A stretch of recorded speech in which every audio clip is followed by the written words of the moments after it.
செய்திக்கு நேராக கடந்து போகலாம் சகோதரனே. கர்த்தர் ஆசீர்வதிக்கட்டும். ஏன்னா இன்னைக்கு வெறும் ரெக்கார்டிங் மட்டும் தான் இருக்க போகுது. ஏன்னா நமக்கு இது கிடையாது, மைக் கிடையாது, அதனால ஆடியோ ரெக்கார்ட் வீடியோ ரெக்கார்ட் பண்ணலாம்னு சொல்லிட்டு. அதனால சரி, இந்த நாள்ல உங்களுக்கு ஒரு சீரியஸ் ஒரு தொகுப்பு செய்தியை ஆரம்பிக்கலாம்னு நினைக்கிறேன். ஏன்னா இந்த செய்தியை குறித்து எல்லாருமே பிரபலமா நம்ம ரொம்ப தேடிக்கொண்டிருக்கிற காரியமா இருக்குது. அதனால தொகுப்பு செய்தியை ஆரம்பிக்கலாம்னு நினைக்கிறேன். ஏன்னா இது நெக்ஸ்ட் வீக்கே தொடர்ந்து இருக்க போறது கிடையாது. எப்பெல்லாம் கூடி வரமோ அப்பெல்லாம் இருக்க போகுது. என்னன்னு சொன்னா, கடைசி கால நிகழ்ச்சிகள், அதை குறிச்சுதான் end time events under the prophetic view. அதான் செய்தியுடைய தலைப்பு, மேஜர் டாபிக். அது பெரிய தலைப்பு. எதுன்னு சொன்னா த எண்ட் டைம் ஈவென்ட்ஸ் அப்படின்னு சொன்னா ஈவில் ஏஜ் ஈவென்ட்ஸ், அதாவது இந்த பொல்லாத காலத்துடைய நிகழ்வுகள் தீர்க்கதரிசனுடைய பார்வையில, தீர்க்கதரிசி பார்வையின் கீழ், தீர்க்கதரிசன பார்வையின் கீழாகன்றது செய்தி தலைப்பு. ஆமென். இந்த கடைசி காலத்துல இருக்கிறோம்னு சொல்ல விசுவாசிக்கிறோமா? செய்தியுடைய தலைப்பு என்னன்னு சொல்லுங்க திரும்ப. The end time events under the prophetic view அப்படின்னு சொன்னா தீர்க்கதரிசன பார்வையில, தீர்க்கதரிசன பார்வையின் கீழாக கடைசி கால நிகழ்வுகள். எங்கன்னு சொல்லுங்க, எல்லாரும் சொல்லுங்க.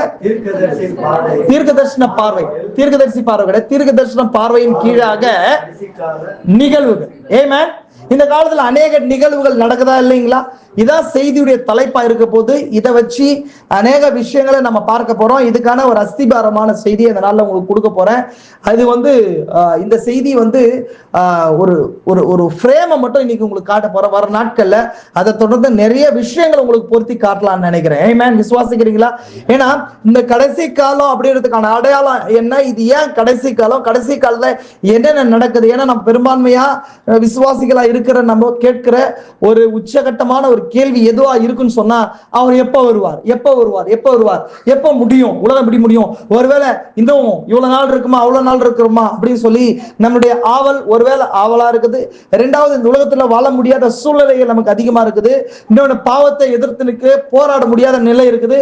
இந்த மாதிரி வெவ்வேறு நிகழ்வுகள்னால நம்ம என்ன பண்றோம், அவ்வளோ வஸ்டா இன்னைக்கு பாவமும் பிசாசுடைய கிரியைகளும் அதிகரிச்சு கொண்டிருக்குது.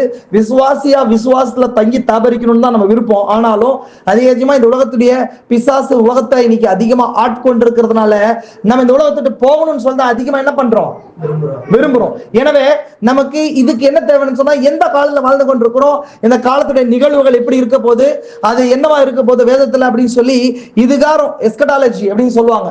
எஸ்கடாலஜின்னு சொன்னா வருங்காலவியல் சொல்லுவாங்க. அப்படின்னு சொன்னா வருங்காலத்தை குறிச்சு இன்னைக்கு என்ன நடக்க போகுதுன்றத எல்லாமே ஸ்தாபனங்களும் தங்களுடைய வழிகள்ல தியாலஜின்னு சொன்னா என்ன சொல்லுவாங்க? தியாலஜின்னு சொன்னா யார சொல்லுவாங்கன்னா, அந்த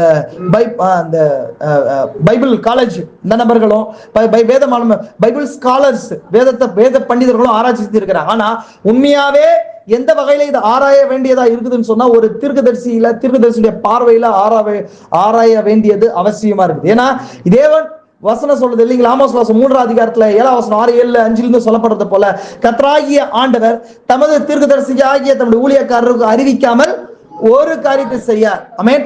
ஒரு காலத்துல ஒரு காரியத்தை தேவன் பூமியில செய்வாரானால் அதை தம்முடைய ஒரு காலத்துல அன்னைக்கு அனுப்பப்பட்ட இல்ல அபிஷேகிக்கப்பட்ட ஒரு தீர்க்கதரிசியை கொண்டு அந்த கால ஜனங்களுக்கு அந்த காரியத்தை எச்சரிப்பாய் வேதத்திலிருந்து வைத்திருக்கிறார். ஆமென். அப்போ இந்த உலகத்தின் முடிவை குறித்து உலகம் ஒரு வகையில தேடிக்கொண்டிருக்கிறது, ஸ்தாபன சபைகள் ஒரு வகையில தேடிக்கொண்டிருக்கிறது. இன்னைக்கு நாமளும் கூட தேடுறோம். அது எந்த பார்வையின் கீழே இருக்கணும்னு சொன்னா, அறிவின் அடிப்படையிலோ இல்ல விஞ்ஞானத்தின் அடிப்படையிலோ இருக்கக்கூடாது, ஒரு தீர்க்கதரிசன பார்வையின் கீழாக இருக்கணும். ஆமென். விசுவாசிக்கிறீங்களா? எந்த பார்வையின் கீழ இருக்கணும்? தீர்க்கதரிசி கிடையாது, நல்ல புரியும், தீர்க்கதரிசன பார்வை இல்லைங்களா? ப்ராஃபட்டிக் வியூன்னு சொல்லுவாங்க. நல்லா கவனிங்க. சிறு பிள்ளைகள், வாலிப பிள்ளைகள், இது அதிகமா கவனிங்க, சொல்றது புரியும். இது அதிகமா உங்களுக்காக தான் பேசுறேன். இனி வரும் காலங்கள் கொடிய காலங்களா இருக்க போது. அந்த காலத்துல பாவம் இல்லாத பரிசுத்தமா வாழ்கிறதுக்கு ரொம்ப கடினம். ஆமென். அப்ப எப்பேற்பட்ட காலங்களா இருக்க போது நம்ம எப்படி அந்த நேரத்துல அவங்க விசுவாசத்துல சர்வைவ் அதுல நிற்கிறது அப்படின்ற காரியங்கள்லாம் இந்த விஷயங்கள்லாம் இந்த தீர்க்கதரிசன பார்வையில தான் உங்களால என்ன பண்ண முடியும், பார்க்கும்போது தான் உங்களை தற்காத்து கொள்ள முடியும். ஆமென். விசுவாசிக்கிறீங்களா? ஏன்னா அவர் எப்பேற்பட்ட மனவாட்டிக்காக வருகிறார் சொன்னா, வார்த்தைக்காகவே இருக்கிற ஒரு மனவாட்டிக்காக வருகிறார். ஒரு பரிசுத்தமான பரிபூர்ணமான மனவாட்டிக்காகவே இருக்கிறார். பிரதர் ஜெபித்தது போல தீர்க்கதரிசி எதுக்காக வெயிட் பண்ணாருன்னு சொன்னா, ஒரு மகத்தான ஒரு சபை எழும்ப போது, அந்த மகத்தான ஒரு சபை இயேசு கிறிஸ்து பூமியில என்ன விதமான காரியத்தை செஞ்சாரோ அப்பேற்பட்ட மகத்தான ஒரு அற்புத அடையாளங்களோடு கூட ஒரு மகத்தான வல்லமையை கொண்டு ஒரு கிறிஸ்துவை போல ஒரு கிரியையை வெளிப்படுத்தத்தக்கதான ஒரு சபை இருக்க போதுன்றதை தீர்க்கதரிசி அறிஞ்சிருந்தார். ஏன்னா அவர் அவர் வந்து என்ன சொன்னா மார்ச்சிங் ஆஃப் த பிரைட் அப்படின்ற அந்த விஷனை பார்க்கிறார். மார்ச்சிங் ஆஃப் த பிரைட் என்னங்க? மனவாட்டியுடைய சபையுடைய முன்காட்சின்றார். preview of the church, சபையுடைய முன்காட்சியை தீர்க்கதரிசி என்ன பண்றாரு? பாக்குறாரா இல்லீங்களா? அந்த காட்சியில ஃபர்ஸ்ட் ஆதி பெந்தகோஸ்தே சபை வரத பார்த்தாரா இல்லையா? உங்களுக்கு தெரியும் எப்படி பார்க்கறாரு அந்த காட்சியில? எதை பார்க்கறாரு? ஆதி பெந்தகோஸ்தே சபை பெண்கள் ஆடை அணிஞ்சு போயிட்டே இருக்கிறாங்க. அதுக்கப்புறம் போக போக போக அந்த பெண்களுடைய ஆடை என்ன பண்ணுது? ரொம்ப மோசமாய் கொண்டே போகுது. கடைசியில பார்க்கறாரு அமெரிக்கா மாடர்ன் சர்ச் வரத பார்க்கறன்றாரு. அது இருக்கிறதுலே மோசமான உடை அணிந்து கொண்டிருக்கிற அந்த பெண்களை காட்டுது. அவங்க தன் மேற்பாகத்தையும் கீழ்பாகத்தையும் மட்டும் மறைக்கிறதுக்கான அந்த ட்ரெஸ் மட்டும் பார்த்து கொண்டு போயிடுறாங்க. தீர்க்கதரிசி தன்னை முகத்தை திருப்பி கொண்டு என்ன பண்றாரு? வேதனையோடு கூட ஆடுறார். இதுக்காக தான் நான் இவ்வளவு கஷ்டப்பட்டேன்னு சொல்லி. ஆமென். விசுவாசிக்கிறீங்களா? ஆனா அவருக்கு என்ன சொல்லப்படுதுன்னு சொன்னா, வெயிட் பண்ணுன்னு சொல்லும்போது ஒரு மகத்துவம் மகிமை நிறைந்த ஒரு மனவாட்டி வரா அப்படின்னு தீர்க்கதரிசி சொல்றாரு. அந்த மனவாட்டி பாகத்தை தீர்க்கதரிசி பார்க்கணும்னு விருப்பப்பட்டார். ஆமென். ஏன்னா அந்த மனவாட்டியின் பாகத்தை தான் தேவன் கரம் பிடிக்க இன்னைக்கு வந்திருக்கிறார். ஆமென். விசுவாசிக்கிறீங்களா? எப்பேற்பட்ட மனவாட்டிக்கு வந்திருக்கிறாரு? வார்த்தையா இருக்கிற, வார்த்தை என்னவா இருந்துச்சோ அதுவா இருக்கிற வார்த்தையின் கிரியைகள்ல மேனிஃபெஸ்ட் பண்ணுகிற ஒரு மனவாட்டிக்காக தான் அவர் வருகிறார், வந்திருக்கிறார். விசுவாசிக்கிறீங்களா? எனவே சகோதர சகோதரியே, இந்த கடைசி காலத்துல பிசாசுவின் வஞ்சகம் எப்படி இருக்க போது, என்னென்ன கடைசி காலத்துடைய ஈவென்ட்ஸ்னா நிகழ்வுகள், உலக அரசியல் என்ன நடக்க போகுது, உலக அரசியல் என்ன நடக்க போகுது, பொருளாதாரத்துல என்ன நடக்க போகுது, சபை உலகத்துல என்ன நடக்க போகுது, குடும்பங்கள் எப்படி இருக்க போகுது, விஞ்ஞான வளர்ச்சி எப்படி இருக்க போகுது, ஆமென். அதே போல சபைகளுடைய நிலைகள் என்ன இருக்க போகுது, அவருடைய வருகையின் அடையாளங்கள் என்ன, இதெல்லாமே சேர்த்துதான் வருகைக்கான எண்ட் டைம் ஈவென்ட்ஸ். அதாவது என்ன சொன்ன, this end time events under the prophetic view அப்படினா இந்த கடைசி கால நிகழ்வுகள்லாம் இருக்குது இல்லீங்களா? தீர்க்கதரிசி அதான் நமக்கு செய்தி கொடுத்திருக்கார். தற்கால நிகழ்வுகள் தீர்க்க தரிசனத்தின் மூலமாய் தெளிவாக்கப்படுகின்றன இல்லீங்களா? events made clear by prophecy இல்லீங்களா? events, இந்த கால நிகழ்வுகள் எல்லாமே தீர்க்க தரிசனத்தினால தெளிவாக்கப்படுது. அப்படின்னா ஒரு தீர்க்க தரிசன பார்வை நமக்கு இருந்தாதான் நம் வாழ்க்கையில என்ன நடக்குது, இந்த உலகத்துல என்ன நடக்குது, விஞ்ஞானத்துல என்ன நடக்குது, இந்த குடும்பங்கள்ல என்ன நடக்குதுன்னு சொல்லி நம்ம தெரிந்து கொள்ள முடியும். அப்ப நம்ம எந்த நேரத்துல இருக்கிறோம்ன்றதை தெரிந்து கொள்ள முடியும். விளங்குதுங்களா உங்களுக்கு? புரிஞ்சுக்கலாம் உங்களுக்கு? எனவே சகோதர சகோதரி, அந்த பார்வை இந்த கால மனவாட்டிக்கு எடுத்துக்கொள்ளப்படுதலை ஆவலாய் காத்து கொண்டிருக்கிற அந்த விசுவாசியின் பாகத்துக்கு இந்த பார்வை தேவை. அதனால தேவன் பலமுள்ள தூதனை இறங்கி வந்து 7 முத்திரைகளை தந்தார். அந்த 7 முத்திரை மீட்பின் முழு பாகத்தை வெளிப்படுத்தி காட்டுது. ஃபியூச்சர்ல என்ன நடக்க போகுதுன்றது என்னங்க தெளிவா வெளிப்படுத்தி காட்டுது. விசுவாசிக்கிறீங்களா? நான் உங்களுக்காக பேசிக் கொண்டிருக்கிறேன். நான் ஃபண்டமெண்டல் பேசிக் பிரீச்சிங் பேச கிடையாது. இனி என்னங்க ஃபியூச்சர் ஈவென்ட்ல என்ன நடக்க போகுது, உலகத்துல இன்னைக்கு என்ன நடந்து கொண்டிருக்குது. ஒரு பக்கம் ஒரு நாள் ஆட் நியூஸ் வந்துட்டே இருக்குது இல்லையா? ஒரு நாள் என்ன வந்திருக்குது? ஆட் நியூஸ் வந்துட்டே இருக்குது. போன மாசம் என்ன பேசணும் நம்ம? போன மாசம் என்ன பேசணும்? போப்பு வந்தாருன்னு பேசணும். அதுக்கு என்ன பேசணும்? கன்னடா பேசா தமிழ் பேசான்னு பேசணும். அதுக்கப்புறம் என்ன பேசணும்? அதுக்கப்புறம் ஏரோப்ளேன் கிராஷ் பத்தி பேசணும். இன்னைக்கு என்ன பேசுறோம்? கீழடியை பற்றி பேசிக்கிறோம். அதுக்கப்புறம் நடுவில் என்ன பேசுறோம்? ஈராக்கும் ஈரானும் இஸ்ரேலுடைய யுத்தத்தை குறித்து பேசிக் கொண்டிருக்கிறோம். அப்படின்னா உலகத்துல நிகழ்வுகள் நடந்து கொண்டே இருக்குது, ஒரு பக்கம் நடந்து கொண்டே இருக்குது. அப்போ அதை நோக்கி பார்த்து கொண்டே இருக்கும்போது வேற சைட்ல பொருளாதாரத்துல ஒரு விஷயம் நடந்து கொண்டே இருக்குது. அதே போல மனுஷனுடைய மாரல் லைஃப் அப்படின்னு சொன்னா நெறிமுறை வாழ்க்கையில ஒரு சில நிகழ்வு நடந்து கொண்டே இருக்குது. அதே போல சபை உலகத்துல ஒரு சில நிகழ்வு நடந்து கொண்டே இருக்குது. நம்ம வாழ்க்கையில நிகழ்வு நடந்து கொண்டே இருக்குது. இதெல்லாம் நிகழ்ச்சிகளுடைய தொகுப்பா தான் இந்த கடைசி நேரத்தை நம்ம புரிந்து கொள்றதுக்கான சூழ்நிலைகளை கொடுக்குது. இதெல்லாத்தையும் பார்க்கறதுக்கு நமக்கு ஒரு தீர்க்க தரிசன பார்வை, prophetic eyesight, தீர்க்க தரிசன அந்த உற்று நோக்கு பார்வை எனக்கு தேவையா இருக்கு. புரிஞ்சுங்களா உங்களுக்கு? ஏன் நான் இப்படி இருக்கிறேன், ஏன் வாழ்க்கையில ஒரு என் மாற்றம் இல்லை, நான் என்ன செய்யணும், என்ன எனக்கு நடக்குது? தேவன் அவர் மனவாட்டின்னு சொல்றாரு. மனவாட்டியை கொண்டு மகத்தான கிரியைகளை தேவன் செய்வதை வாக்குறுத்தி இருக்கிறாரு. அது நடக்கலையா? நானும் இன்னைக்கு அந்த மனவாட்டியின் பாகமா இருக்கிறேன்னு விசுவாசிக்கிறேனே அப்படின்னும் போது அப்ப அதுக்கு என்ன செய்யணும், என்ன தேவன் எதிர்பார்க்கிறார், இது எல்லாத்தையும் நம்ம புரிந்து கொள்றது அவசியமா இருக்குது. நம்ம இண்டிபெண்டா தனித்தனி செய்திகள்லாம் பார்த்து கொண்டு வந்திருக்கிறோம்.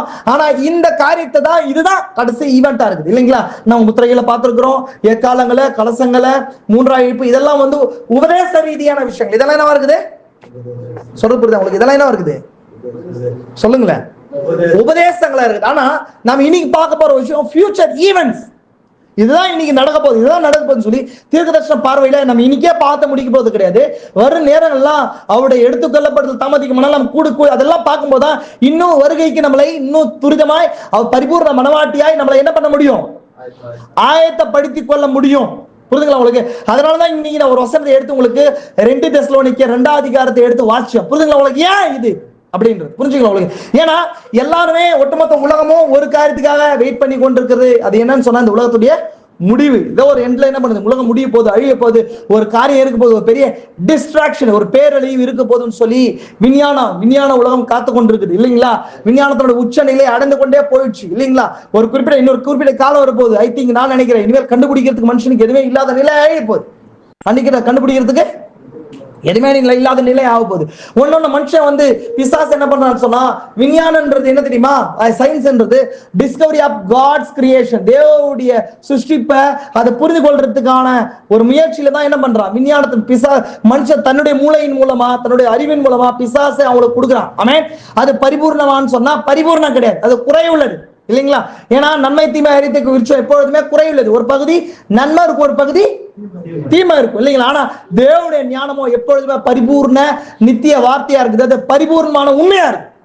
புரிஞ்சுங்களா? அதனாலதான் இந்த கடைசி கால ஈவென்ட்ஸ், கடைசி கால நிகழ்வுகளை, கடைசி கால விஷயங்களை புரிந்து கொள்றதுக்கு எது நமக்கு தேவை அப்படின்னா தீர்க்கதரிசன பார்வை, தீர்க்கதரிசன வியூ அப்படின்றது. அப்படின்னா இன்னைக்கு ஷேர் மார்க்கெட் இன்னொரு 2 வருஷத்துல என்ன இருக்கு போகுது, இன்னைக்கு லேண்ட் இன்னொரு 5 வருஷத்துல என்ன இருக்கு போகுது, இதெல்லாம் நம்ம பாக்குறோம். எதுக்கு பாக்குறோம்? எதுக்குங்க பாக்குறோம்? எதுக்கு பாக்குறோம்? லேண்ட் என்ன இருக்கு போகுது, இன்னொரு 5 வருஷத்துல இது இப்படி இருக்கு போகுது, எதுக்கு பாக்குறோம்னா நம்ம இந்த உலகத்துல வாழ்றதுக்கான ஃபியூச்சர் இருக்கு. இந்த உலகத்துல இருக்கிற வாழ்றதுக்கு எதுவான ஃபியூச்சரை நம்ம இந்த மாதிரியான விஷயங்களை வச்சு ப்ரெடிக்ட் பண்றோம். ப்ரெடிக்ட் பண்ணி இது இருக்கும் போது அதுக்கேற்ற விதத்துல நான் என்ன தயார்படுத்திக்கணும். எனக்கு பிள்ளைகள் இருக்கிறாங்க, பெண் பிள்ளைகள் ஆண் பிள்ளைகள் இருக்கிறாங்க, நான் என்ன பண்ணும் இப்படி நான் வந்து என்னுடைய பொருளாதாரத்தை கட்டமைச்சாதான், எக்கனாமிக்கல் இதை கட்டமைச்சாதான், பொருளாதாரத்தை கட்டமைக்கும் போது அப்படிதான் அப்பதான் என்ன பண்ண முடியும், ஃபியூச்சர் நல்லா இருக்குன்னு சொல்லி இந்த பூமிக்குரிய மனிதர் என்ன பண்றான், யோசிக்கிறான். அதுக்கு சில ஃபைனான்ஸை வந்து என்ன பண்றான்னு சொல்ல பிளான் பண்றான். ஃபைனான்ஸை பிளான் பண்றான் இல்லையா, பணத்தை பிளான் பண்றான். ஆனா இந்த பூமியில இருக்கிற அவங்களுக்கே அப்படி இருக்குமானால் நித்தியத்துக்கு நம்ம எடுத்துக்கொள்ளப்படத்துல போய் நித்தியமா வாழ போறோம். நம்ம எவ்விதமான விதமான பிளான் நமக்கு இருக்கணும். புரியுதுங்களா உங்களுக்கு? அதை குறிச்சு கவலைகள் நமக்கு இருக்குதா? அதை குறிச்சு கவலை இருக்குதா பிரதர்? புரியுதுங்களா? யோசிக்கிறீங்களா? அப்ப நம்ம அதை குறிச்சு பிளான் பண்ணணும். நம்ம என்ன பண்ண போறோம்? அப்ப தீர்க்கதரிசி சொல்றார், ஒரு மனைவியை மேனேஜ் பண்ணி போற ஒரு பெண்ணை மேனேஜ் பண்ணி போற ஒரு கணவன் எப்படி எதை யோசிக்கிறான்னு சொன்னோம். ஒரு பெண்ணுக்கு ஒரே ஒரு யோசனை, நம்ம எப்படி வாழ்றோம், எப்படி இருக்க போறோம்னு சொல்ல. ஆனா எப்படி பெண்ணுக்கு யோசனை ஒண்ணு மனவாளனுக்கு எப்படி பிரிவா நடந்து கொள்றது அப்படின்னு குறிச்சு யோசிப்பான் இல்லைங்களா? ஒரு மனவாளன் எப்படி யோசிப்பான்னு சொன்னா, தான் எதுக்கு வருங்கால மனைவியை எந்த இடத்துல வச்சுக்கலாம், எப்பேற்பட்ட வீட்டுல வைக்கலாம், எப்பேற்பட்ட பொருட்கள் வாங்கி கொடுக்கலாம் இல்லைங்களா? 2 பேர் தன்னோட பிரியங்கள்ல யோசிப்பாங்க மாத்தி. அதே போல தேவன் தன்னோட மனவாட்டியை எப்பேற்பட்ட வீட்டுல வைக்கலாம், எப்படி வைக்கலாம், இந்த மனைவி எப்படி இருக்கணும்னு சொல்லி அதை குறிச்சு அவர் திங்க் பண்றாரு. அதே போல மனவாட்டியாகிய நாம அவருக்கு எப்படி பிரியமா வசிக்கிறது, எப்படி இருந்தா அவர் திருமணம் செய்து கொள்வார், எப்பேற்பட்ட சூழ்நிலைகள்ல நம்ம என்ன பண்ணாங்க அவரோட வாழணுன்றதை குறிச்சு ஃபியூச்சர் என்ன பண்ணுவாங்க பிளான் பண்ணோம். அந்த பிளான் எதுல இருக்குன்னு சொன்னா தீர்க்கதரிசன பார்வையில இருக்குது. விசுவாசிக்கிறீங்களா? எனவே இன்னைக்கு ஒரு சில வசனங்களை மட்டும் வாசிட்டு தீர்க்கதரிசிட்ட மேல்கோள்களை மட்டும் நான் காட்டிட்டு இன்னைக்கு முடிக்க போறேன். ஏன்னா எதுக்கு இந்த காலம் அப்படின்றத குறிச்சு நான் உங்களுக்கு சொல்றேன் இல்லைங்களா? எந்த காலத்துல வாழ்ந்து கொண்டிருக்கிறோம் அப்படின்னு சொல்லி பார்த்தோம்னு சொன்னா தீர்க்கதரிசி சொல்ற பாருங்க, என்ன சொல்றாரு பாருங்க, god of is evil age என்ற செய்தியில இந்த பொல்லாத காலத்தின் தேவன் அப்படின்ற செய்தியில தீர்க்கதரிசி இந்த வசனத்தை வாட்சி உங்களுக்கு சொல்லணும்னு நினைக்கிறேன். பாருங்க 2 கொரிந்தியர் 4ஆம் அதிகாரம் 3ஆம் வசனம் 4ஆம் வசனம், எங்கள் சுவிசேஷம் மறைப்பொருளா இருந்தால் கெட்டு போறவர்களுக்கு அது மறைப்பொருளா இருக்கும்.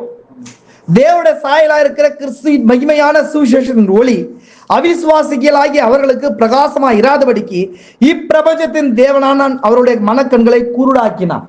இது பவுல் ஆல்பா ஏஜ்ல சொல்ற விஷயம், ஆல்பா ஏஜ் மெசேஜ் சொல்ற விஷயம். ஆனா என்ன சொல்றாரு சொன்னா, இது அந்த காலத்துக்கு உரியதல்ல, அது இந்த காலத்துக்கு உரியதுன்ற.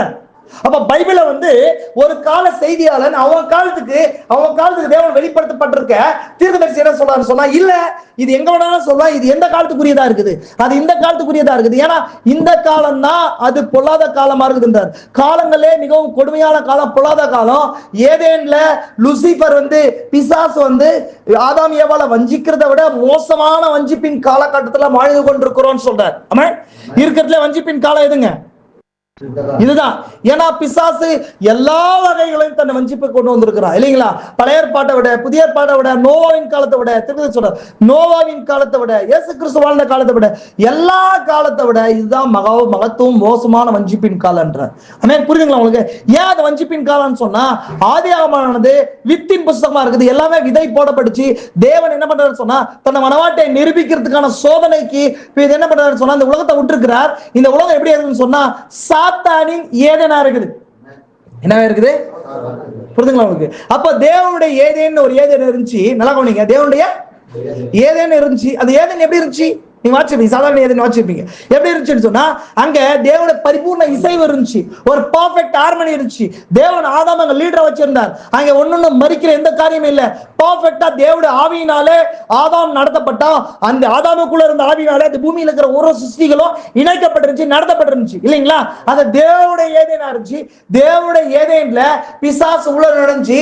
அதை என்ன பண்றான்னு சொன்னா, தேவனுடைய சாயலா இருக்கிற மனுஷன் என்ன பண்றான், தனக்குள்ள தன் டிராப் தன்னுடைய கண்ணிக்குள்ள விளை வச்சு அந்த ஏதேனை உருவாக்கத்துக்கு 6000 வருஷம் கொண்டு வந்தாங்க தீர்க்கதரிசி. அதுல ஒரு வகையில வெற்றி அடைந்து இன்னைக்கு அவட ஏதேனை மாத்தி இருக்கிறான். அப்போ தேவனுடைய ஏதேன் எப்படி இருந்துச்சு? தன்னுடைய ஆவியினால பரிபூர்ண இசைவு. ஃபார் எக்ஸாம்பிள் சொன்னா, ஒரு மெயினான ஒரு இருக்கு, டிரான்ஸ்பார்மர் இருக்கு. அந்த டிரான்ஸ்பார்மர்ல கரண்ட் என்ன பண்ணுது, ஒட்டுமொத்த வீட்டுல இருக்கிற எல்லா விதமான எலக்ட்ரிக்கல் அண்ட் எலக்ட்ரானிக்ஸ் ஐட்டமோட என்ன ஆகுதுங்க, கனெக்ட் ஆயிருக்கு இல்லைங்களா? அப்போ இந்த எலக்ட்ரானிக் ஐட்டம் எல்லாம் கரண்டால கனெக்ட் பண்ணப்பட்டிருக்கு. அந்த கரண்ட், அந்த மெயின் அதுல இருந்து கனெக்ட் பண்ணும்போது எந்த கண்ட்ரோலர் இருக்குதுன்னு சொன்னா, எல்லா பொருட்களும் தனித்தனி பொருட்களா இருந்தாலுமே அது இயங்குறதுக்கு எது மூலமா இயக்கப்படுது? கரண்ட். அப்ப அந்த மாதிரி ஏதேன்ல தேவனுடைய ஆவியினாலதான் வெவ்வேறு பொருட்கள் இருந்தாலும் இணைக்கப்பட்டிருந்துச்சு.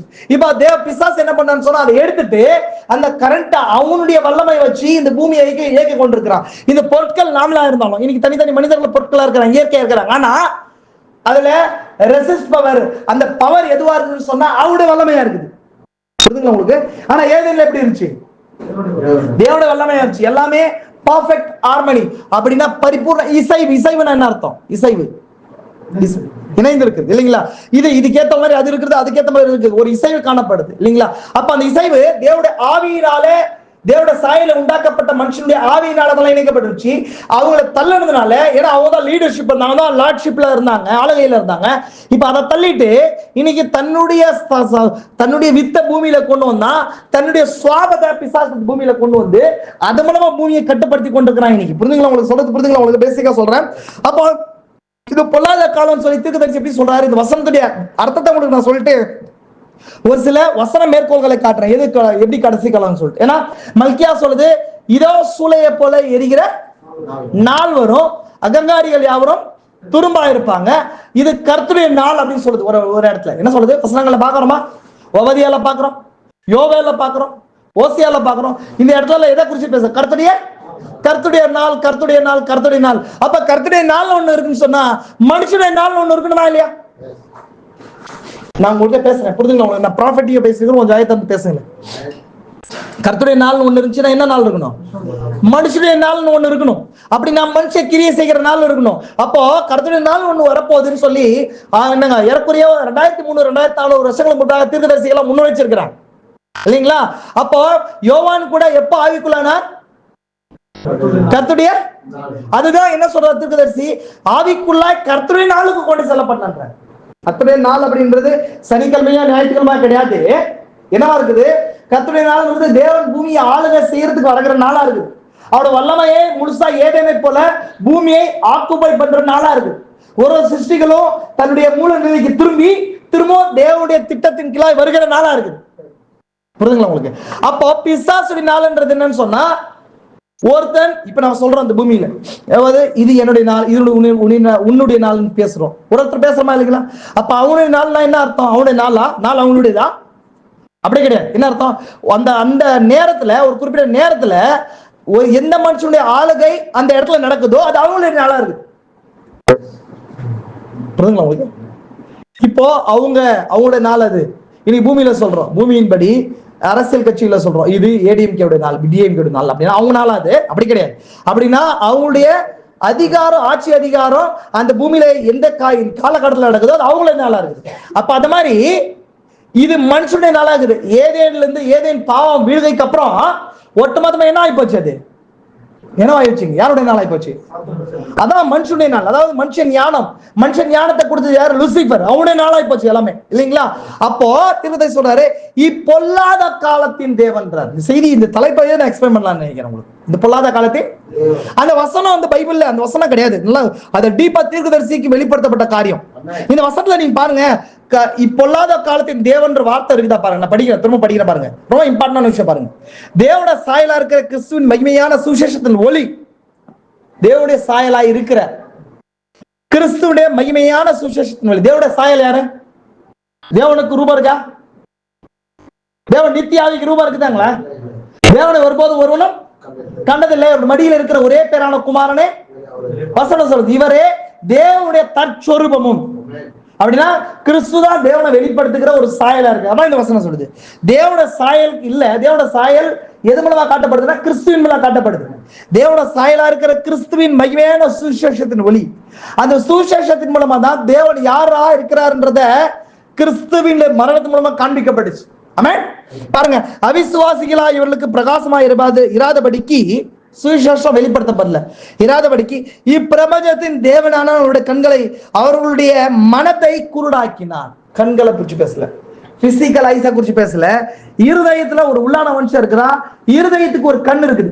அப்ப இருதயத்தின் கண்ன்றது எதை குறிச்சு பேசுன்னு சொன்னா அண்டர்ஸ்டாண்டிங்கை குறிச்சு பேசுது. கரெக்டுங்களா? உள்ள ஒரு கண் இருக்குதா? ஐ ரெப்ரசன்ட் கண் அப்படின்றது ஆவிக்குரிய எதுக்கு அடையாளமா இருக்குது? புரிந்து கொள்ளுதலுக்கு அடையாளமா இருக்குதுங்க. உனக்கு கண்ணு இருக்குதான்னு பேசுறோம். என்ன சொல்றோம்? இந்த கண்ணையா பேசுறோம்? என்ன பேசுறோம்? புரிந்து கொண்டியா? அந்த பொருளை புரிந்து கொள்றதுக்கு இந்த பூமியின் படி ஒரு பொருளை பார்த்து புரிந்து கொள்றதுக்கு கண் அவசியமா இருக்குது, இல்லைங்களா? அந்த மாதிரி அவருடைய கண்களை குருடாக்கினான் அப்படின்னு சொன்னா என்ன அர்த்தம் சொன்னா, இந்த வகையில பார்க்கும்போது ஒரு ப்ராஃபட்டிக் வியூ இல்ல. ஏன்னா கண்ணுன்றது நமக்கு தெரியும், ப்ராஃபிட் அர்த்தம். அப்படின்னா இந்த உலகத்தின் ஜனங்களுக்கு, அவிசுவாசிகளுக்கு ப்ராஃபட்டிக் வியூ இருக்காது. ஒரு தீர்க்கதரிசியை விசுவாசிக்க மாட்டாங்க.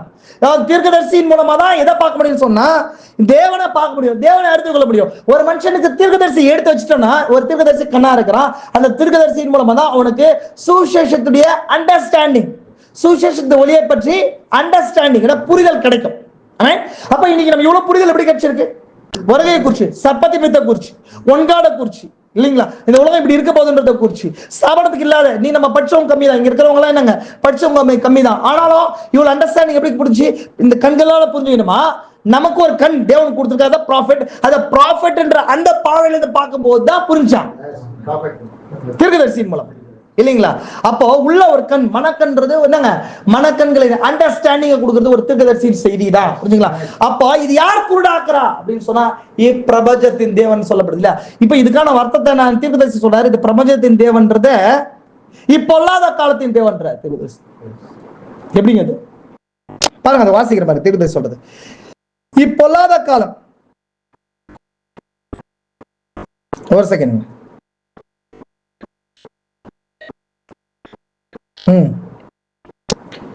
இப்பொழுதும் வாழ்கிற இந்த பொல்லாத காலத்தின் தேவனை பற்றி வார்த்தையிலிருந்து நாம படிக்கையில் மிகவும் கவனமாக கவனியுங்கள். கிருபையின் காலத்தில் தேவன் தமக்கென்று ஒரு மனவாட்டியை, ஒரு ஜனத்தை தமது நாமத்துக்காக தேர்ந்தெடுக்கையில் இக்காலமானது பொல்லாத காலம் என்று அழைக்கப்படுவது மிகவும் விசித்திரமாக தோன்றலாம், இல்லைங்களா?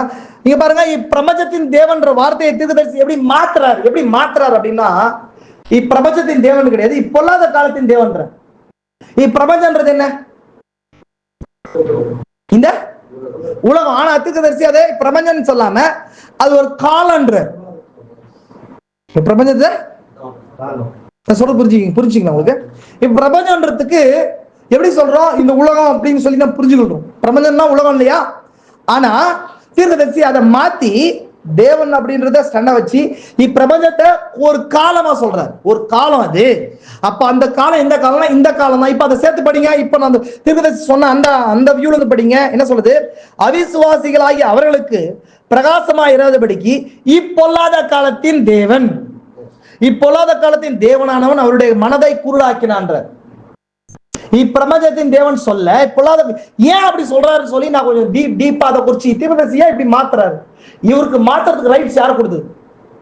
வசனம் வந்து இப்பொல்லாத காலத்தின் பிரபஞ்சத்தின் தேவன் தான் சொல்றாரு. பொல்லாத காலத்தின் தேவனா எப்படி சொல்லப்படுதுன்னா, அதான் ஒரு ப்ராஃபெட்டோட வியூ. தேவன் ப்ராஃபெட்டுக்குள்ள அனாய்ட் பண்ணும்போது உள்ள இருக்கிற பார்வைக்கு எடுத்துட்டு போய் பாக்குறாரு. அப்படின்னா இப்பிரபஞ்சம்ன்ற வார்த்தையை நான் உள்ள தேடி பார்க்கும்போது அதுக்கான அர்த்தம் வெறும் இந்த உலகம் சொல்லி வராது, ஆயான்ற வார்த்தை குறிப்பிடப்பட்டிருக்கு. நான் வாசிக்கிற பாருங்க, பாருங்க நான் போட்டுக்க பாருங்க என்ன சொல்றது. த வேர்ல்ட், வேர்ல்ட் அப்படிங்கும் போது இங்க மேல வேர்ல்டு பிரபஞ்சம் கவனிங்களா. வேர்ல்டுனா என்னங்க? உலகம் இல்லைங்களா? அப்போ God of his evil age என்றார். இல்லை, பிரபஞ்சத்தின் தேவன் இல்லைங்களா? this God of the world, world அப்படின்னு வரும்.